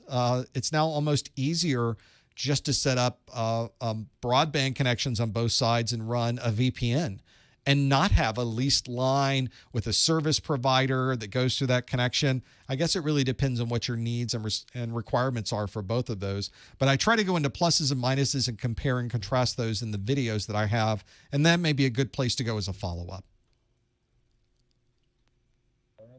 And I'll try and so you'll have to be aware of, for transceivers, you'll have to be aware of both the type and the wavelength. Thankfully, in most cases, no. The only place you will see those technologies listed, and I mentioned this earlier, and it's sort of a mantra for me. It's a watchword, and you'll constantly hear me saying this, is always go back to the exam objectives. If the exam objectives don't list it, you do not need to know it. So I'm going to bring up my Network Plus exam objectives for those of you that have never seen this before. And I apologize, caller. I'm sort of using some of your time here. The Network Plus exam objectives are right here. Here we go. Here they are. And so they will list out, these are objectives I was using with annotations in them. But for example, Section 1.1 of the Network Plus exam says, explain the purposes and uses of ports and protocols. And then they go through probably too many of them, but they go through two columns worth of ports and protocols. 1, 2, 3, 4, 5, 6, 7, 8, 9, 10, just almost 20, 19 or 20 of them on the page, ports and protocols. That's all the ports and protocols you need to know for your Network Plus exam. You don't need to know more than this. You certainly don't want to learn fewer than these, and you want to know these specific ones.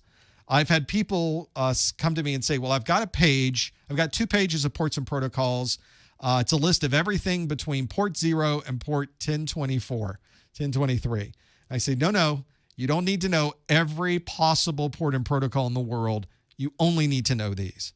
And the same thing applies to all those other technologies and things that you've been talking about, wide area network technologies and wireless technologies and what's associated with those. The exam objectives give you a breakdown of all of those. So if you're ever in a situation you're wondering, and people do this all the time, hey, we have to know about ThickNet and vampire taps for the Network Plus exam. And I have to say, well, no. First, nobody's using that technology any longer, and it's not in the exam objectives. There's, I think, a lot of people that think that just because it's been on previous versions of the exam that maybe you need to know this. This is an exam that's been around for 20 years. There's no way we have to know things that are from 20 years ago that nobody's using any longer. So that's my recommendation for you as well, is go to the exam objectives. There's a minor piece that talks about what is a transceiver, but they don't talk about the different types of them, because you could spend all day talking about transceivers and what they are.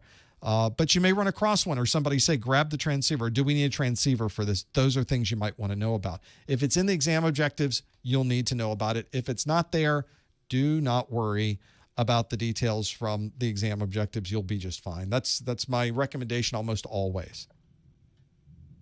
I think that's it. Your stuff is helping me boost my knowledge in computer engineering, and I'll join in on the Security Plus next week. We'd love to have you there. Thanks for calling, and thanks for watching. This is whenever you start, I get this all the time, whenever people try to start figuring out how far do I go with this, because there are parts of the exam objectives that might be a little bit vague, or they're not sure where to go with it. And a good example is the one you just gave that said, do I need to know frequencies? Good example. Well, for example, copper cable standards on the exam, you have to know Cat 3, Cat 5, Cat 5E, Cat 6, Cat 6A, Cat 7, all the different categories from 3 to 7. You have to know those categories for the N10-007. But it doesn't tell you a lot. All they really say is, I need to know the copper cable standards. It doesn't go into a ton of detail. And so you can extrapolate from that you don't need to know what's happening at the physical level. The only detailed transceivers you have to know here are transceivers dealing with fiber. So you don't have to know about vampire tap transceivers. You have to know about SFP, GBICs, SFP+, QSFPs. Those are the only 4 transceivers. In fact, those are the only 4 you would probably ever run into, are the 4 that maybe a couple of others that are in that range, but it's those modular ones you would use in a switch, for example, or a router. Those are the fiber transceivers, in some cases copper transceivers, that you would run into. That's what you would focus on. And they don't want to know about, there's no list there. It doesn't say you need to know the frequencies. It doesn't say you need to know distances. It doesn't say you need to know a lot about that. You can kind of understand from this copper cable standards, there's a certain set of things you're looking for, but you don't have to know how the details of the standard itself. You don't have to know the dB loss that is expected on a pair of wires extending 100 meters. That's a lot of detail there. They're really looking for an overview of those pieces. And if it's not specifically written in those exam objectives, I think you're going to be fine. Back to the phones, 202 area code. Hi, caller. What's your name? Where are you calling from? Hey, how you doing? This is Nick calling from Washington, D.C. Hey, Nick. What can we do for you? So, my question is, well, some quick background. I'll make this really, really quick. Sure. I had initially started your Network Plus course, and then I ended up, this was months ago, before the pandemic, and I ended up signing up for a digital apprenticeship program. Oh. And in which there was like a 5-week course for CompTIA's IT Fundamentals Plus exam. Okay. Now, it wasn't an exam I was even thinking about taking. I knew of it before because I know of other people who've gone through these types of like workforce development programs and whatnot, but I wasn't thinking about taking it because I have a pretty good working knowledge of IT already, and I know it's a certification that 99.9% of companies don't even know about or even consider. That's but probably I took accurate. Yes. I took it, I passed it, and then I said, well, because we're in the midst of this shutdown, I don't know if it would be wise for me to rely on, because the program is really good in terms of, once you get connected with a company and all the other opportunities you have to acquire other certifications, like some of the Microsoft fundamental certifications and whatnot. Nice. But I don't know if my question is, because I'm now actually scheduled to take the Network Plus exam next Thursday. So my question is, would it be better for me to, stick with the program while still acquiring my Network Plus because of the opportunities to get additional certifications, especially ones that I won't have to pay for out of pocket, or should I just go my own way at this point? Well, any chance for free certifications, I'm a big fan of. One of the things you mentioned, and I'm very curious about, is you mentioned working with other companies. Are you referring to those certifications, or are you talking about working with other companies in your geography, in your local area, who need technologists? Well, when I say working with other companies, I'm trying to remember how I framed that portion of the question. Did I say something about just the apprenticeship program? You mentioned that. I was wondering if it was in context of that. Do you get to work with some of the other organizations, the other companies or corporations in your particular area, or is this something that's really just a single group of folks that are studying for the certifications? Oh, no. They have relationships with a number of different companies in the DC, Baltimore market. Nice. And but from what my understanding is, they said that the companies that they're partnering with are on a sort of a hiring freeze. They're supposed to be coming out of it now, but I haven't heard back from anybody, any of the career counselors about any companies that are in need of people. So I said, okay, well, that's why I took it upon myself to just begin studying for Network Plus, which, like I said, I was already doing before I joined that program. And I said, well, let me boost my resume on my own and, do what because I know how to go about finding a job.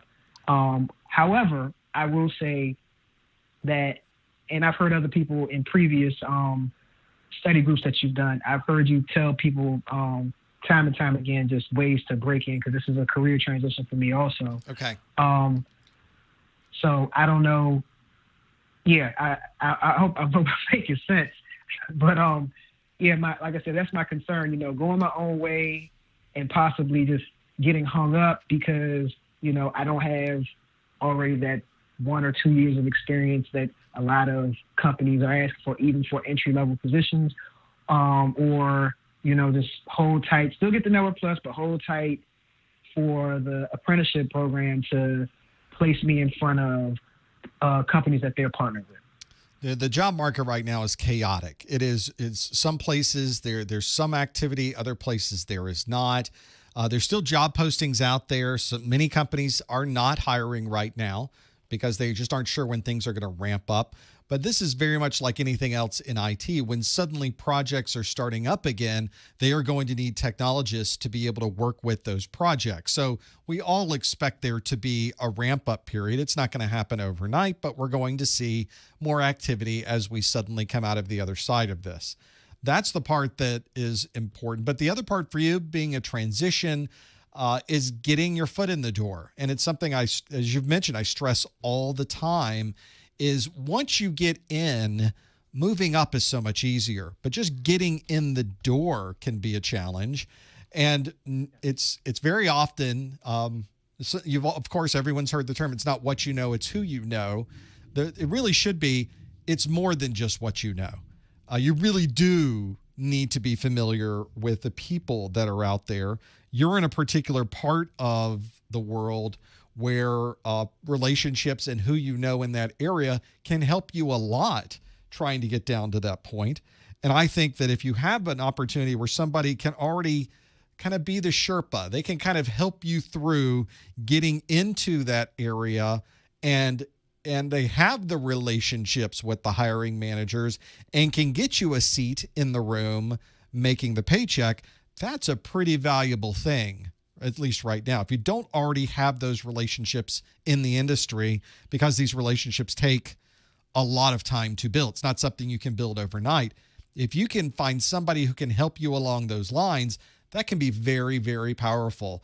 And it's one of those situations where you don't know this particular company directly. There's kind of a middle person that they know you and they know the company. And so both of you can kind of trust each other a little bit better. That goes a long way. I mentioned in other study groups, I think throughout my career, I think we counted and I had about 14 or 15 different jobs. Sometimes those jobs were going from one company to the other. Sometimes those jobs were within the same company. But every single time I moved to a new job, except for the very first job, I didn't know anybody who worked there. But every job after that, I knew somebody who worked in that company. They may not have even been in IT, but I knew somebody who worked there. And it helps. Having that personal networking, the people networking, is incredibly useful. And if you have the ability or the opportunity to have somebody help you along those lines, and it's really legitimate. They really do have these relationships with these companies. They really do have these arrangements there. These companies will be hiring eventually. And if they have the ability to help you get into one of those spots, that could be your spot in the door that gets you there. Could you find that yourself? You may be able to. But it always helps having someone else help you along those lines. I think that's if that is something real and something you can take advantage of, it's a very valuable thing to have.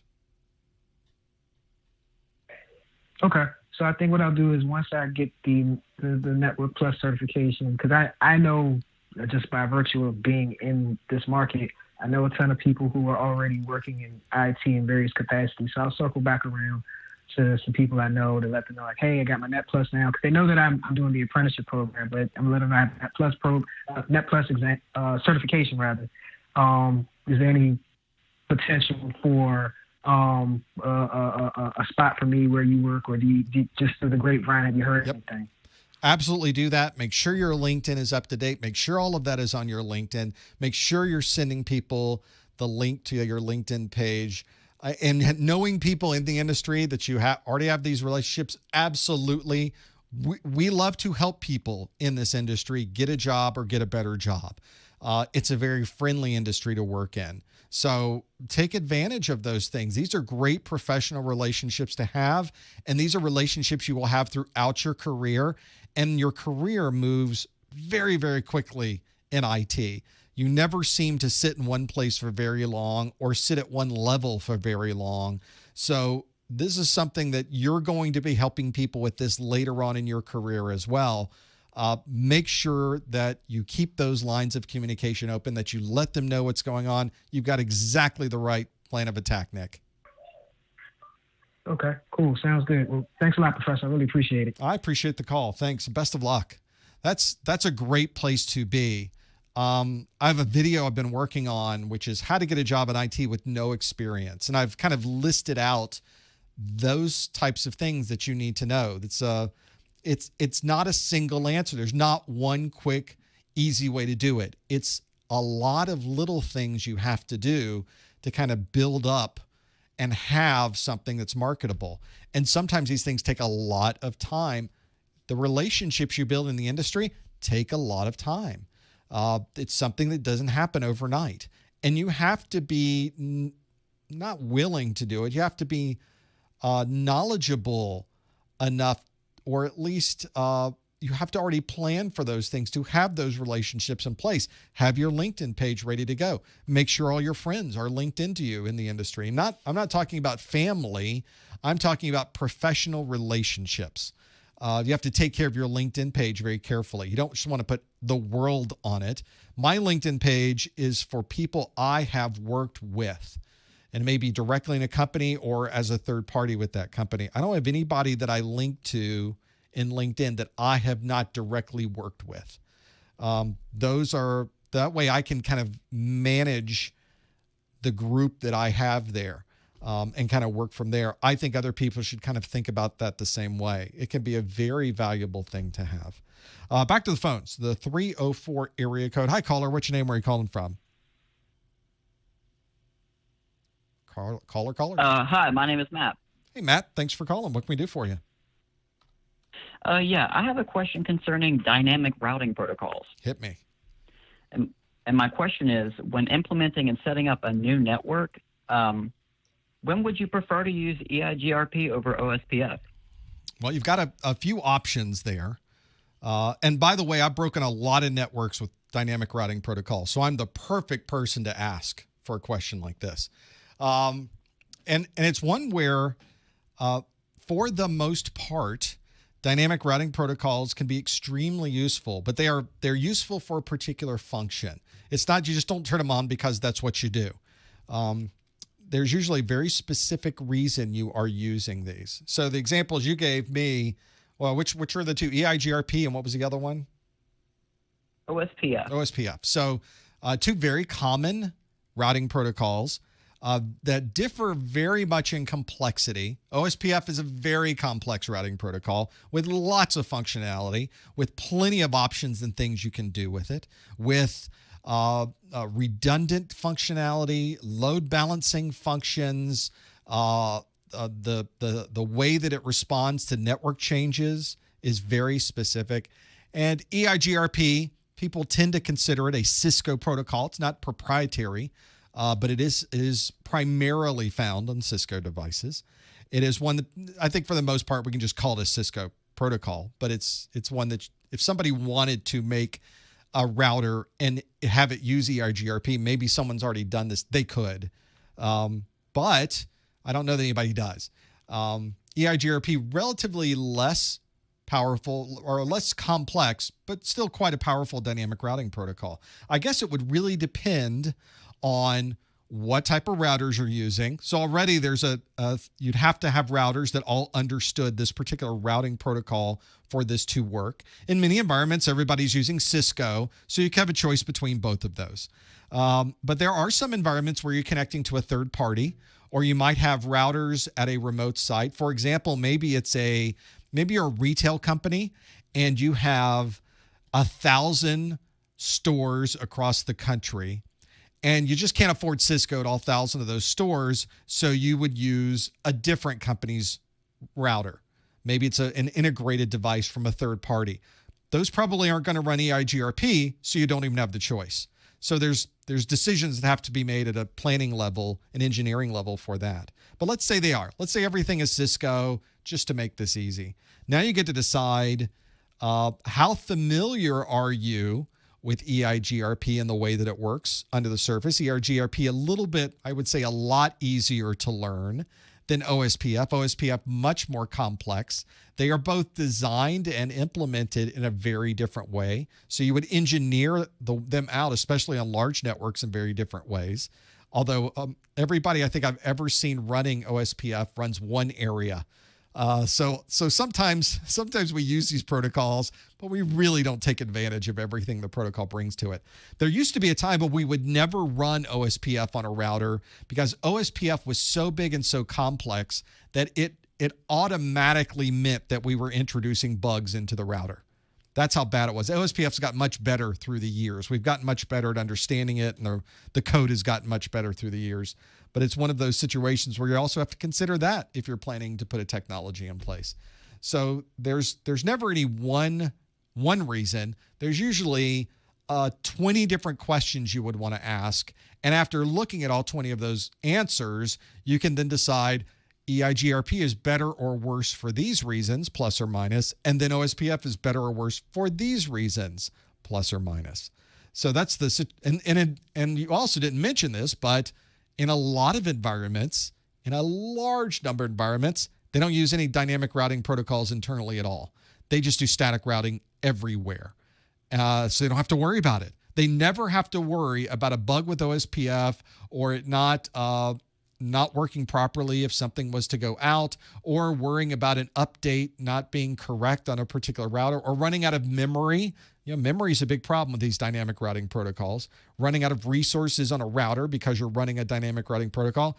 They just set up static route and boom, they're done because their network is relatively straightforward. You have a central site, you have a remote site, you've got a static route that goes back and forth. All done. Thanks so much. So that's another thing to consider too. Those situations are not easy ones to answer. That's more of an essay question answer more than anything. But if you want to do it the easy way and you have all Cisco, just turn on EIGRP and you're done. I mean, it's a relatively straightforward configuration. You can almost get away with just doing that. That's how easy and dynamic, that's how easy it is to set up.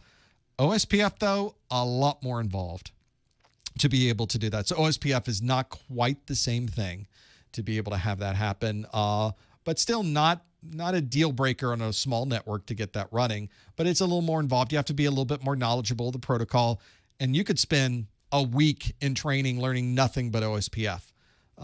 It's not something simple to be able to understand the nuances, but once you get it, you got it pretty well. I could probably design a very bad OSPF network at this point and get it up and running. I've worked with enough of them to have that running. But I know that's a sort of a non-answer to the question, but it's a difficult one to answer as a single, which one do you choose? It's really more of a question of let's sit down and talk for a few hours and then figure out the best way to go from there.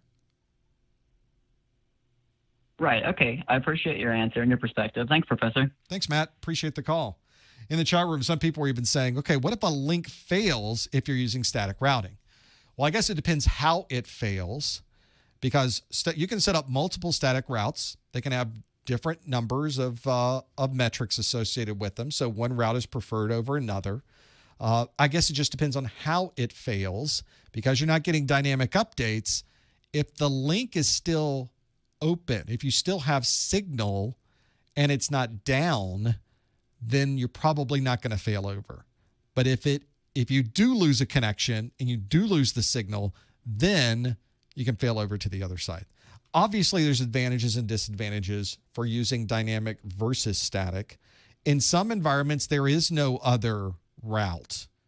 If you lose the connection to that site, you've lost the connection to that site. Or the site may have another line come up. Or you may have to manually use your out-of-band connection to connect to that router and administratively bring that connection down so that we'll use the backup connection. And maybe that's your trade-off. The advantage of never having to manage OSPF may be good enough that you can set up a process to be able to do that. So there's different ways to approach it. Some of them are good, some of them are clunky, some of them require a little bit of automation, some of them require a little manual, but you've got some things to do for some of those links. And there's no one good best answer for any of this. Whatever you choose, by the way, will have advantages and disadvantages regardless. Whether you go static, whether you go GRP, whether you go OSPF, or anything else on your network. I think we should all RIP2. We should all use RIP2, and we're done. I look forward to your calls and letters with that. They never run into the good situations there either. We always notice whenever you're taking a class, we don't really talk about RIP2 and Network Plus, but if you ever get into doing maybe a Cisco class, they still doing RIP2 in the latest CCNA. I've not looked at the exam objectives. I want to say they do. I might be wrong. But we always kind of start with that one because it's a very easy dynamic routing protocol to understand what's going on. And you sort of get the idea, oh, there's these conversations that take place between the routers that we never see, that we never knew were going on, but all the routers are talking to each other. And you start to understand how they do it. And RIP2 is a very simple protocol. You can kind of track it. You can kind of see when you unplug something, you can kind of watch what happens on the other side.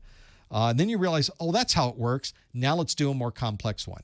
Now let's do OSPF. Now let's do EIGRP, and we'll disconnect that and we'll watch what happens. Those are fun to be able to work through that. There was a question earlier in the chat that was talking about packet tracer. Since we're talking about CCNA, RIP is not on the new CCNA. Thank you very much. You can tell I've been spending a lot of time with CCNA, working with the latest version. Haven't. Maybe I'll get to that point to break that thing down. Right now I'm in the middle of Security Plus, so I'm just overloaded. They had to cut something though because they cut back to one test. So sad. RIP, RIP RIP. You're not on the new CCNA. But somebody was mentioning a packet tracer, which kind of outside the scope of Network Plus. You don't need to use packet tracer to be able to learn everything you need to learn for Network Plus. But it is a powerful network learning tool. And I think a lot of people don't take enough advantage of that. If you've never played around with it, it is absolutely worth the download. It requires you to register with Cisco. You have to have a login to Cisco to be able to use it. You have to log in when you start the application. It's completely invasive to use. But once you get logged in, it's very powerful. And you can build out a network. We were just talking about building out a WAN with all these protocols. You can click, connect, built a WAN. Boom, it's running. That's it. Okay, let's load up a routing protocol. Boom, it's loaded. As long as you know the command lines to do those things on the routers. Very powerful. You can do it very quickly. You can tear it all down, move it around, move links around. If you're somebody who's trying to learn about networking, it's a great tool to break and fix things that are happening. There's a lot of a learning curve on it because you have to know how to configure things on a Cisco device. So you may have to understand how to do things at the command line on a Cisco switch or a Cisco router. And that is a big learning curve. But it is very powerful because you can stop time and you can visually watch the communication go back and forth between devices. You can capture packets. You can set up a workstation and ping across the network and watch in slow motion. You can do a step at a time as the packet goes router to router, and you can watch how the router changes when these things happen. Remarkable. It's obviously you can't do that in the real world. You can't do that with actual equipment. A lot of times we run into this when we're trying to figure out for Network Plus and even for Cisco, do I need physical equipment? Should I buy a bunch of routers and a bunch of switches and plug them all together and work with them that way? And I don't think so. Not with Packet Tracer anyway. When you have the advantage of Packet Tracer, I tell people just use Packet Tracer. You can set up and change things around much faster than physical equipment. It's much easier to manage than physical equipment. I get that there's a visceral physical connection that people like to make, but at the end of the day, you're plugging in an RJ45 on two sides. It's not like that's something that's obscure to anyone. I think we've done that. Once you do it a couple times, you're like, can we stop plugging in and disconnecting? It's so much easier just to do it on the screen virtually and make that happen. So I would recommend, if you have the time and you would like to go a little bit beyond Network Plus to be able to maybe pull in some of these concepts and see how they're working. How does the router do that? How does the switch do that? What does that lookup table look like in a switch with all those MAC addresses and what interface they go to? Well, you can see it. And there is a course, somebody mentioned in the chat room, there is a course on the Cisco website that takes you through the fundamentals of Packet Tracer and makes it kind of fun to be able to set that up. And in just seconds, you can set up switch here, computers on both sides, ping across. Give it an IP address and ping across the network and watch what happens. Pretty useful to have that. And so that's a free one too, by the way, freebie for this. And as I mentioned earlier, you do not need Packet Tracer for Network Plus. It is not required. But if you want to go beyond the scope and sort of bring home some of these ideas, it can be useful for that. Very useful to have that. It just requires you to download it and have it. I think are they running it on Mac OS? I think they are now. So Linux, Windows, and Mac OS. I wonder how well it's running on the Mac OS side. We'll have to try that out, see how that works. I don't use that for Network Plus. I don't recommend, rather, you have that for Network Plus. It really does go well outside the scope. But if you know you're going to get into networking, you know that this is going to be something that works for you, I would recommend doing that. The question wasn't whether it is available for the operating system. The question, does it run on that operating system? And for those of you that know Packet Tracer, those are two different questions. And that was really what I was asking. Was not, is it available for Mac OS? Does it run on Mac OS? Two different things. Windows even has some problems sometimes, but Windows tends to be very, very useful, have it running. I did have it running on Linux, and it ran fine too. So that was the real key for setting those up. And it can be a lot of fun too, to play around with these. You can find lots of neat things to do with Packet Tracer. And I think I mentioned it's free. You just need to register. So it can't beat free. If you're planning to set up like an actual virtual machine and run some things virtually on your network, that's a little bit different. This is all self-contained in its own little world, and very useful to be able to pull that up because it's very powerful. There's other tools available where you could do this outside the scope of packet tracer. GNS3 is a good example. I've tried to set up GNS3 a number of times. It's just a mess. Finally get things running, but it already requires that you have the licensing to be able to load the iOS code in the program. Well, if I had the iOS code, I probably have the physical devices already to be able to use them. So why am I in a virtual? That doesn't make, I understand why you would do that, but there's sort of for those that are learning this technology, you probably don't have access to a license of the operating system, the router and switch operating systems. And for packet tracer, you don't need that. So very useful to have all those pieces there. The chat room, one other question. On the topic about cables, there's RJ45, there's copper, there's fiber, multiple standards you're supposed to know. Are you expected to memorize all of the exact distances of cables /speeds /light waves? Not particularly. Some very broad understanding is certainly helpful. In my videos, I pretty much tell you Category 3 supports these standards, and this is the distance of cable you can use for those standards.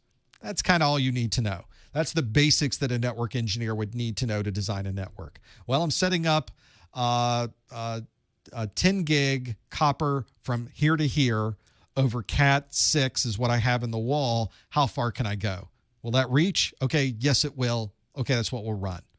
Or maybe it won't reach. We can't go 10 gig. Maybe we'll go 1 gig because I can fit across that Cat 6 to 75 meters over 1 gig to 100 meters over 1 gig. You've got some other options there. That's probably the extent. And it's for copper, it's very specific standard. We know that it goes 100 meters, or for 10 gig, there's other options there. For fiber, we're all over the place. Fiber is it varies depending on the type of fiber you're using and the standard you're using across the fiber. You don't need to know every single combination of those. You just pretty much need to know that fiber goes longer. Multi-mode fiber goes longer than copper. Single mode fiber goes longer than that, for the most part, generally speaking. And there's some distances that we tend to use as just generals along those lines, general ideas. And I think I've got those in my videos. But that's it. You don't need to know much more than that. The real key, of course, is understanding the standards across a copper cable. So Category 5 supports this standard or these standards. That's what you have to worry about. I think that's not a lot. That's a little bit of memorization. There's not a ton of memorization. It's certainly not going to be a trivia question. You're not going to get a question that's very specific to what is the maximum standard supported by Cat 5. You're not expected to know, oh, that's 1 gig. That's 1,000 base T. You're not expected to know that as a flashcard trivia question. It's more along the lines of you're running 1,000 base T on a large network across a very large distance. The cable that you have in the wall happens to be Cat 5. Can you run it or not? Or what is the minimum amount of cable that you need to have in the wall to be able to support this? Those are the type of questions you'll get. Is it kind of a trivia question? I guess maybe it could be, but there's a scenario there with different pieces, and you have to plug in all the different pieces of this and have them all connected, and different ones of those. The only fiber connections you have to know, and this changed dramatically in the latest Network Plus, are the ones in the exam objectives. One of the things you'll notice in the N10-007 is there's much fewer. The exam objectives there's less numbers of standards you have to know, less numbers of connectors you have to know. In fact, the connector types for fiber on the N10-007, let me bring it up on the screen since everybody's talking about it in the chat room. There we go. So this is section 2.1. For copper, I have to know RJ45, RJ11, BNC, DB9, DB25, and an F connector. That's it. On fiber, I have to know an LC, an ST, an SC, and an MTRJ. That's it. That's those four fiber connectors. For standards, for fiber, look at the Ethernet standards. 100 base T, 1000 base T, 1000 base LX, 1000 base SX, 10G base T. That's it. That is it. You do not need to know more than that. Now, part of the problem you're going to run into, and I'm not sure why the industry does this, is that the last version of the Network Plus exam had a lot more. There were a lot more connectors and a lot more Ethernet standards. And I think for some reason, the people that make the books, they just don't like to take old stuff out of them, even though it does not list it in the exam objectives anywhere. They just don't like to pull them out. And I don't know why that is. So anytime you're looking at these big lists of things, always refer back to the exam objectives. CompTIA stays very, very close to the exam objectives. They don't go far outside the scope of that. Neither should you. I think that's pretty important when you get into these big lists of things. I would hate for you to have to memorize all of those old standards, and then it turns out none of them are mentioned on the exam anywhere. Yes, maybe that's the line they put there, listed here for academic reasons. That should be a warning sign for you. Absolutely. And if they would just put that line, that would be nice, but they rarely do. They just keep going and talking about these things. There's information in many books that is just incorrect, and information in other books that is kind of from older versions. You really have to do your homework and measure it across and against the exam objectives to make sure that you're getting the right kind of content on these exams for your studies. Pretty useful, because I get people sending me notes all the time. Hey, your videos, they didn't go through anything. Oh, you went through like 5 standards. My book goes through 20. Your videos are awful. Thank you. Well, actually, that's all that's listed. That's all you need to know. That's why. So it's a difficult thing to make everybody aware of that, though. And it's in the book. It's in a book. It's in a printed book. So therefore, that must be the right thing to know. So that's one of those challenges I have to explain. Actually, exam objectives. Always go to exam objectives, because I hate to see people having to learn things they don't need to know. Now, would it be useful to know those things? You might run into them out in the world. Just because it's not in the exam objectives doesn't mean that it's useful information. Certainly it's useful information. Should you go outside the scope of the Network Plus? Of course. In the normal world of technology, you should absolutely go outside the scope of any standardized exam, any certification exam. But for most people taking an exam, you're taking it for one reason, and that's to pass the exam. So I think for the vast majority of people, sticking to the objectives is probably their best approach. And not going outside the scope of those objectives saves them a lot of time, because we don't all have time to kind of really envelop the scope and outside the scope of everything that these exams are about, right? We just don't know. So that's the key. Will you get questions on your exam that are outside the scope of the exam objectives? You might. CompTIA even tells you in the exam objectives, they tell you, where can I find it? See, accreditation. They say, please note, the lists of examples provided in bulleted format are not exhaustive lists. Other examples of technologies, processes, or tasks pertaining to each objective may also be included on the exam, although not listed or covered in this objectives document. Well, that's true. They say that right in the objectives. As it turns out, they don't go outside the scope of the exam objectives. They stay really, really close. So in actual use, they stay right with the exam objectives. Very rarely would you ever see anything go outside the exam objectives. And because it is so rare, why would you spend your time studying things that aren't listed here? You're going to spend the rest of your life studying things that aren't listed on this exam. Which things do you study then that are not listed here? You could spend twice as much time on this. So my standard response to all of those things, and I think it's something most people probably follow, if you know everything listed in the exam objectives, you understand and can explain to someone else every single one of these bullets that's here, you're going to do fine on the exam, period. Even if they happen to go off the script for 1 or 2 questions. Doesn't matter. You can even just write them off. Let's say you don't get any of those other questions right. You've still got the 98% of the exam correct because you already know the content. So that's my approach. It's not one of a holistic view of technology. It's about, what do I need to know to pass my exam? Do you need a holistic view of technology? Of course you do. I'm a big fan of that. We already had a phone call about that today. I'm not saying never know. I'm saying we need to pass our exam. Let's get to that part first. The rest of your life, you will be studying everything else. Trust me. So that's the key. That's the piece of this I think you should worry about when you start breaking these down and trying to understand the pieces of this. So it's not that I'm trying to limit you. I'm trying to focus you. That's my approach anyway, to have all of these things there. The question in the chat room, what is the CompTIA financing option? Have no idea.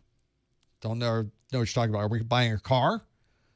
Do I get my lease from CompTIA? Do they allow me that? I have no idea what a financing option is. Is that what they're doing now? I know that CompTIA is selling a lot of their own training materials these days, and their own training materials are not inexpensive. Are they financing the training materials now? I am not a CompTIA partner. I don't have any plans to be a CompTIA partner. I don't want to be a CompTIA partner. I want to be independent. So I don't really keep up with a lot of the things they do. I see it on the website just the same way you do. I don't have any secret knowledge of what's going on behind the scenes. But that would be interesting to see if that's an option for have this. I wonder if I would qualify for the CompTIA financing option. That's the worry I have. Oh, let's see if that comes back. Am I going to get a high interest rate? I think I am. That's my biggest concern, to have those things. Okay, financing the study and exam packages. Okay, pretty much as I expected. Well, it's not a bad idea. I see a lot of things that I'd like to get online, and they will allow me to buy it over 3 months or 6 months or whatever. So why not? That's perfectly reasonable. That's not a bad thing. I've considered doing that for mine. You know, if somebody doesn't want to spend $99 on the Success Bundle, but that's something they really would like to use, should I split it up into 3 pieces? I mean, there's some nice advantages there, especially if it doesn't cost anything extra. So I've considered that. That's not an awful idea. It's nice things to have. It's a combination of things, though, isn't it? Some people have been talking about passing both exams or passing an exam that you're taking. Don't just rely on any one thing. So as I mentioned in the first video of every single one of my courses, get a good book, watch some videos, get plenty of Q&A, get lots of hands-on. These are different things you need that come from different places that provide you with other different capabilities. And before we finish up, another question in the chat room, is taking the exam online advisable, I guess more of an advantage than taking it in person? And I think that particular answer is remarkably subjective. For me, if I had the choice, I would take it in an exam center. I would not take it online. For me, there are more advantages to going somewhere and sitting down in somebody else's room and taking the exam than sitting in my room and taking the exam. Some of these things are around, is it going to go well? Are we going to run into problems? And people do run into problems. We are having issues online taking the exam. Doesn't work right on people's computers. The proctor never shows up. It crashes in the middle of the exam. Other people are having perfectly reasonable experiences online. Not everybody's having a problem, but some people do. And I'm not interested in running into that. I want to go somewhere where the process is already set up in a controlled environment. I sit down, I take the exam. It's in an environment we know works. I finish the exam and I'm done. Now, I've had problems at testing centers before too. I've had problems with the exam hanging up, had to get the proctor, come in, reset everything. It's not a 100% with anything you do to have all of that. But I don't want to run into that scenario for those pieces. Not what I want to work through. I would rather take it in a testing center. And, of course, there are many cases testing centers aren't open. We don't have a choice. You have to take it at home. Well, if you're on a time crunch, you need that certification, your only option is to take it online. Well, yeah, take it online. Maybe you will live in an area where a testing center is nowhere nearby. Taking it online is fantastic. Well, why hasn't it been here the whole time? It's a fantastic capability. Of course you would want to take it online. So there's some great things to do there. And as people in the chat room are mentioning, they took it online, no problem at all. Although if you read through some of the stories on the CompTIA subreddit, it's not always 100%. There's always something. So as long as you go into it with the knowledge of what could go wrong, I think we're all much better with it. If we know we could run into these issues with these performance-based questions, the drag and drop isn't working, I got to set up my room in a certain way that's going to take some time. I obviously could not take my exam here. They would not allow me to take my exam at this desk. So I'd have to, I'd have to go somewhere else to take my exam anyway in my house. That's the idea for those. But I think if you're already in the mode, you already know that we could have a problem here, and I'm already ready for it. Very often how reasonable we can be with a situation is based around our expectation. And if we already expect that there could be problems with this, when it happens, like, no problem. I know that I just get in touch with them. We'll go through the process again. We'll reset this. We'll just keep it going. That's the piece that I think is the important part. I don't have a problem with them watching me. I don't have a problem with them listening to what I'm doing. That's not an issue for me. I know it's a temporary thing. Yes, of course. If I'm at a testing center, they're watching me and they're listening to me as well. So that's not a big deal to have those there. The Cisco tool is mentioning earlier, Packet Tracer. Packet Tracer. I don't know if there's an easy way to get to that website. Packet Tracer. It's on Cisco's website. It's a Cisco product on the Cisco Net Academy side. Cisco Packet Tracer will get you there. Google that and put that in the Google machine. It'll get you there. And other people in the chat room, I had to wait 3 weeks to take the exam at a testing center. Needed to get it out of the way. So took it online. Wasn't bad. There you go. Works for me too. I think that's a good way to do it. It's a good approach to it as well. So maybe that can help other people too. If you're in a tight squeeze, you just need the certification now. You want to get it so you can put it on your resume so you can get that job. You don't want to have to wait to have all of those pieces. That's a great way to do it. In the chat room, is there a Network Plus practice exam PDF with the course notes? Not yet. Not yet. Haven't written it yet. It's on my list.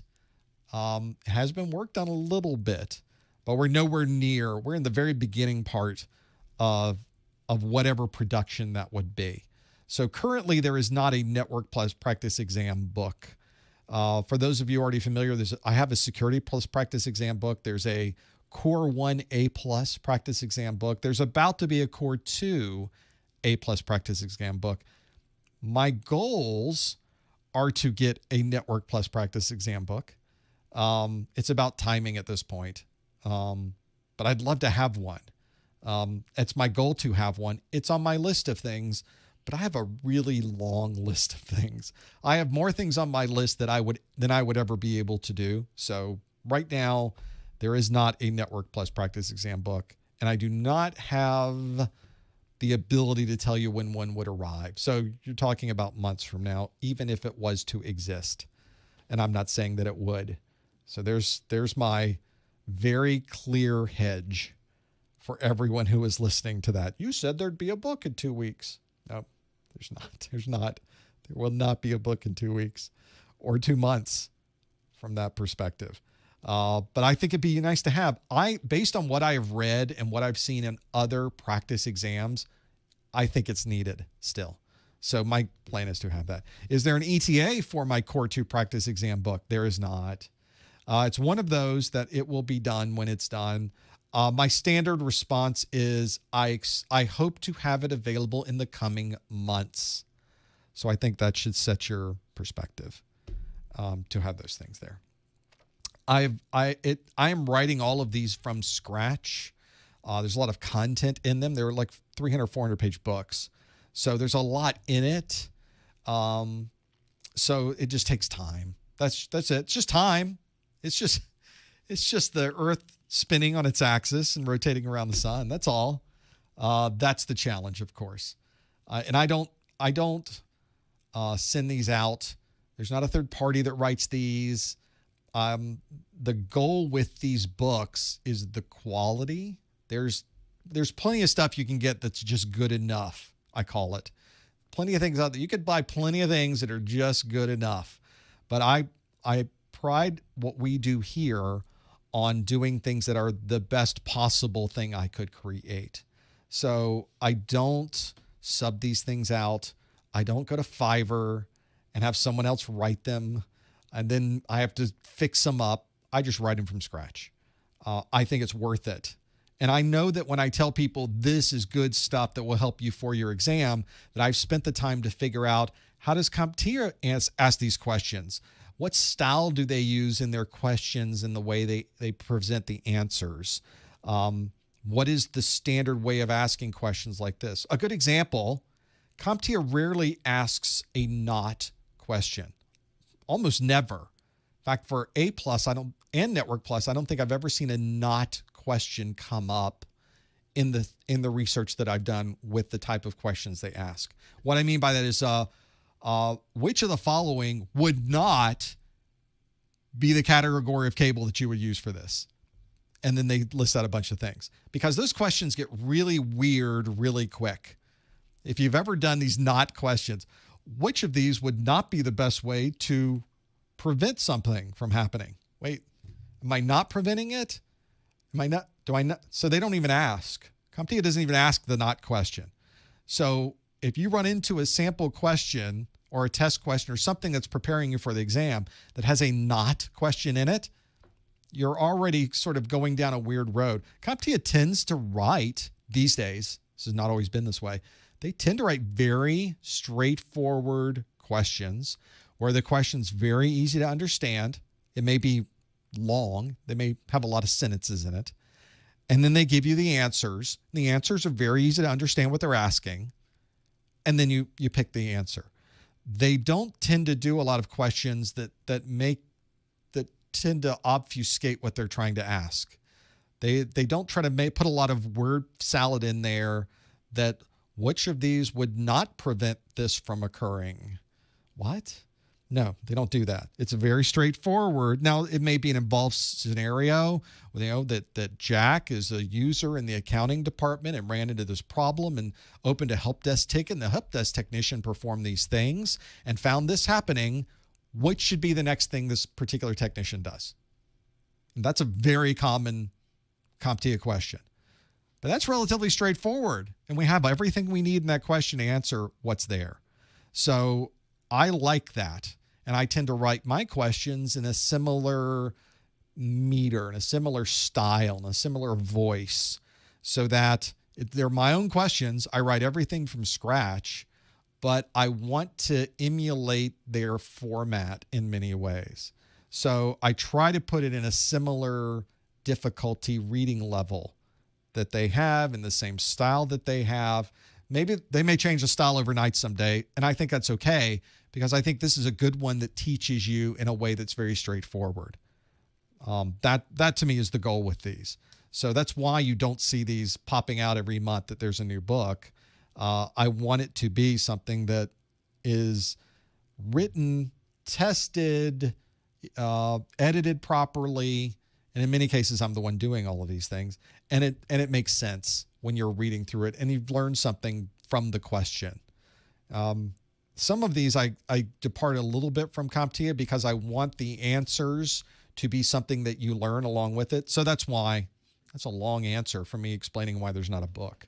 But that's the way I go about it in my head, is to make those happen. So, and I try to bring the experiences I've had as a network administrator, as a systems engineer, as someone who's seen a lot of networks and troubleshooted a lot of network problems.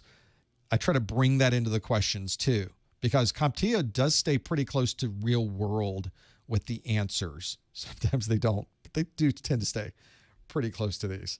with those pieces. So that's why you haven't seen one. So I wish I could get them out to you faster. I want to be able to get them out to you faster. I can't sell them to you if I do not have them available. And the kids, they want food and clothing and shelter. So those are important things to me too. I want to give you quality products that you will want to purchase so that I can then make sure the family's fed. Those types of, it's not like they're going hungry, but you understand what I'm saying. Those are important too if you want to have a successful business. And that's important too. Last one, we're going to take this question, then we'll kind of close things out. Is the CCNA more reputable than Network Plus? This is a different question than we normally get. Normally we get, which one do we go? Do we take the CCNA or do we take Network Plus? Which one is more reputable?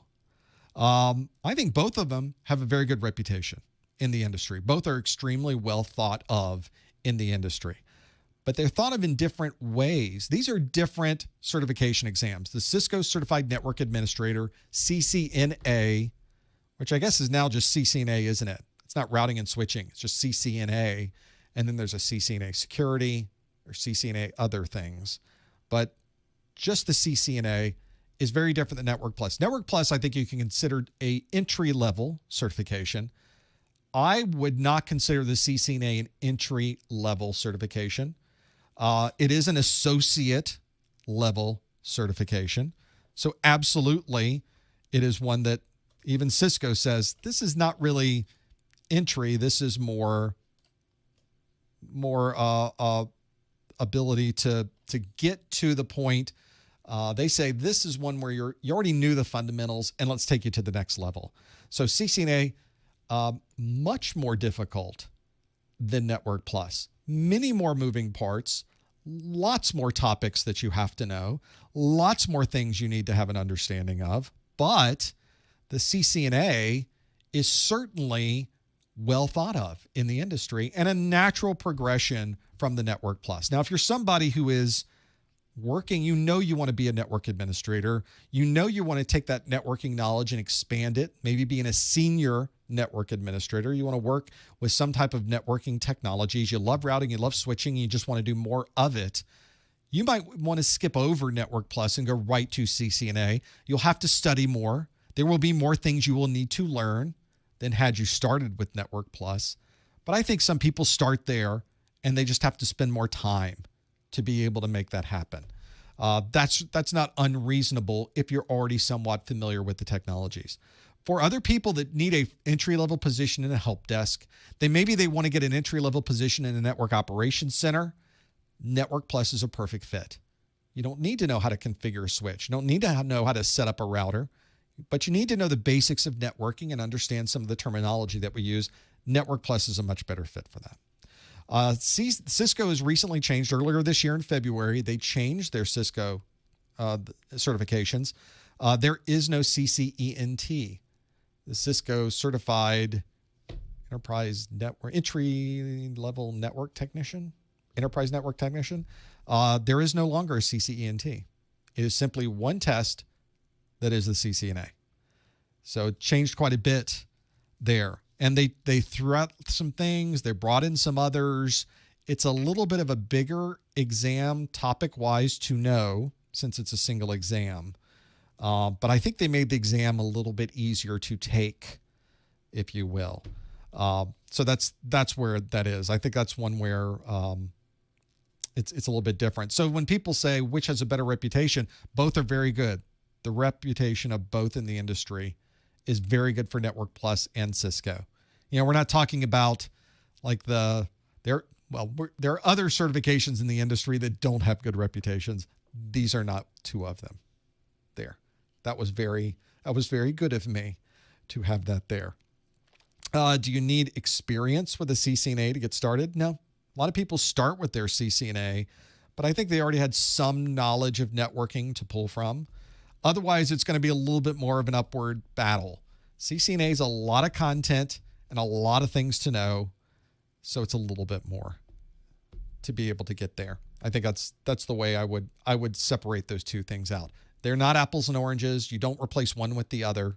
They're designed for different requirements and different people. In some cases, For some people, CCNA is the wrong answer.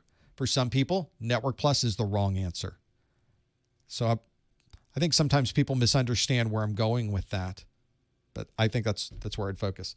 What camera am I using? My Lumix GH5S is what I'm running. If you ever want to see whatever I'm running here, you go to professormesser.com/studio or click the studio link. It's on the front page. You can just scroll down to find that, where I show you what camera I'm running, the mic I'm running, the mixer, the video switcher, all this, the computer, the streaming server I have, what's in the streaming server.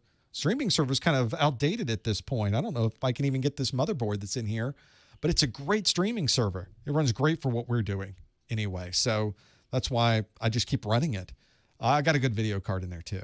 So a lot of what, I don't even know if OBS and the way I've got it configured is using the video card I have in there at this point because of what I did. That's another long story of how we set up the streaming server and what works and what doesn't. Like anything else, whenever you're trying to do streaming, it's trial and error all the way through. Well, that gets us to the questions. Thank you for being here in our first hour and answering the questions for the Network Plus exam. Thank you for your questions in hour 2. We do have another one of these next week. Come back in exactly 1 week, minus a couple hours, and we do our Security Plus study group next Wednesday at 12 noon Eastern Time. We'd love to have you come back. And if you are ever watching this and it's not live or you've missed that Security Plus study group, you can always find out when the next one's going to be. Visit the website, professormesser.com/calendar, and you'll fit it right in. Thanks for being here. Thanks for your questions. We will see you next time on the Network Plus study group. Thanks, everyone.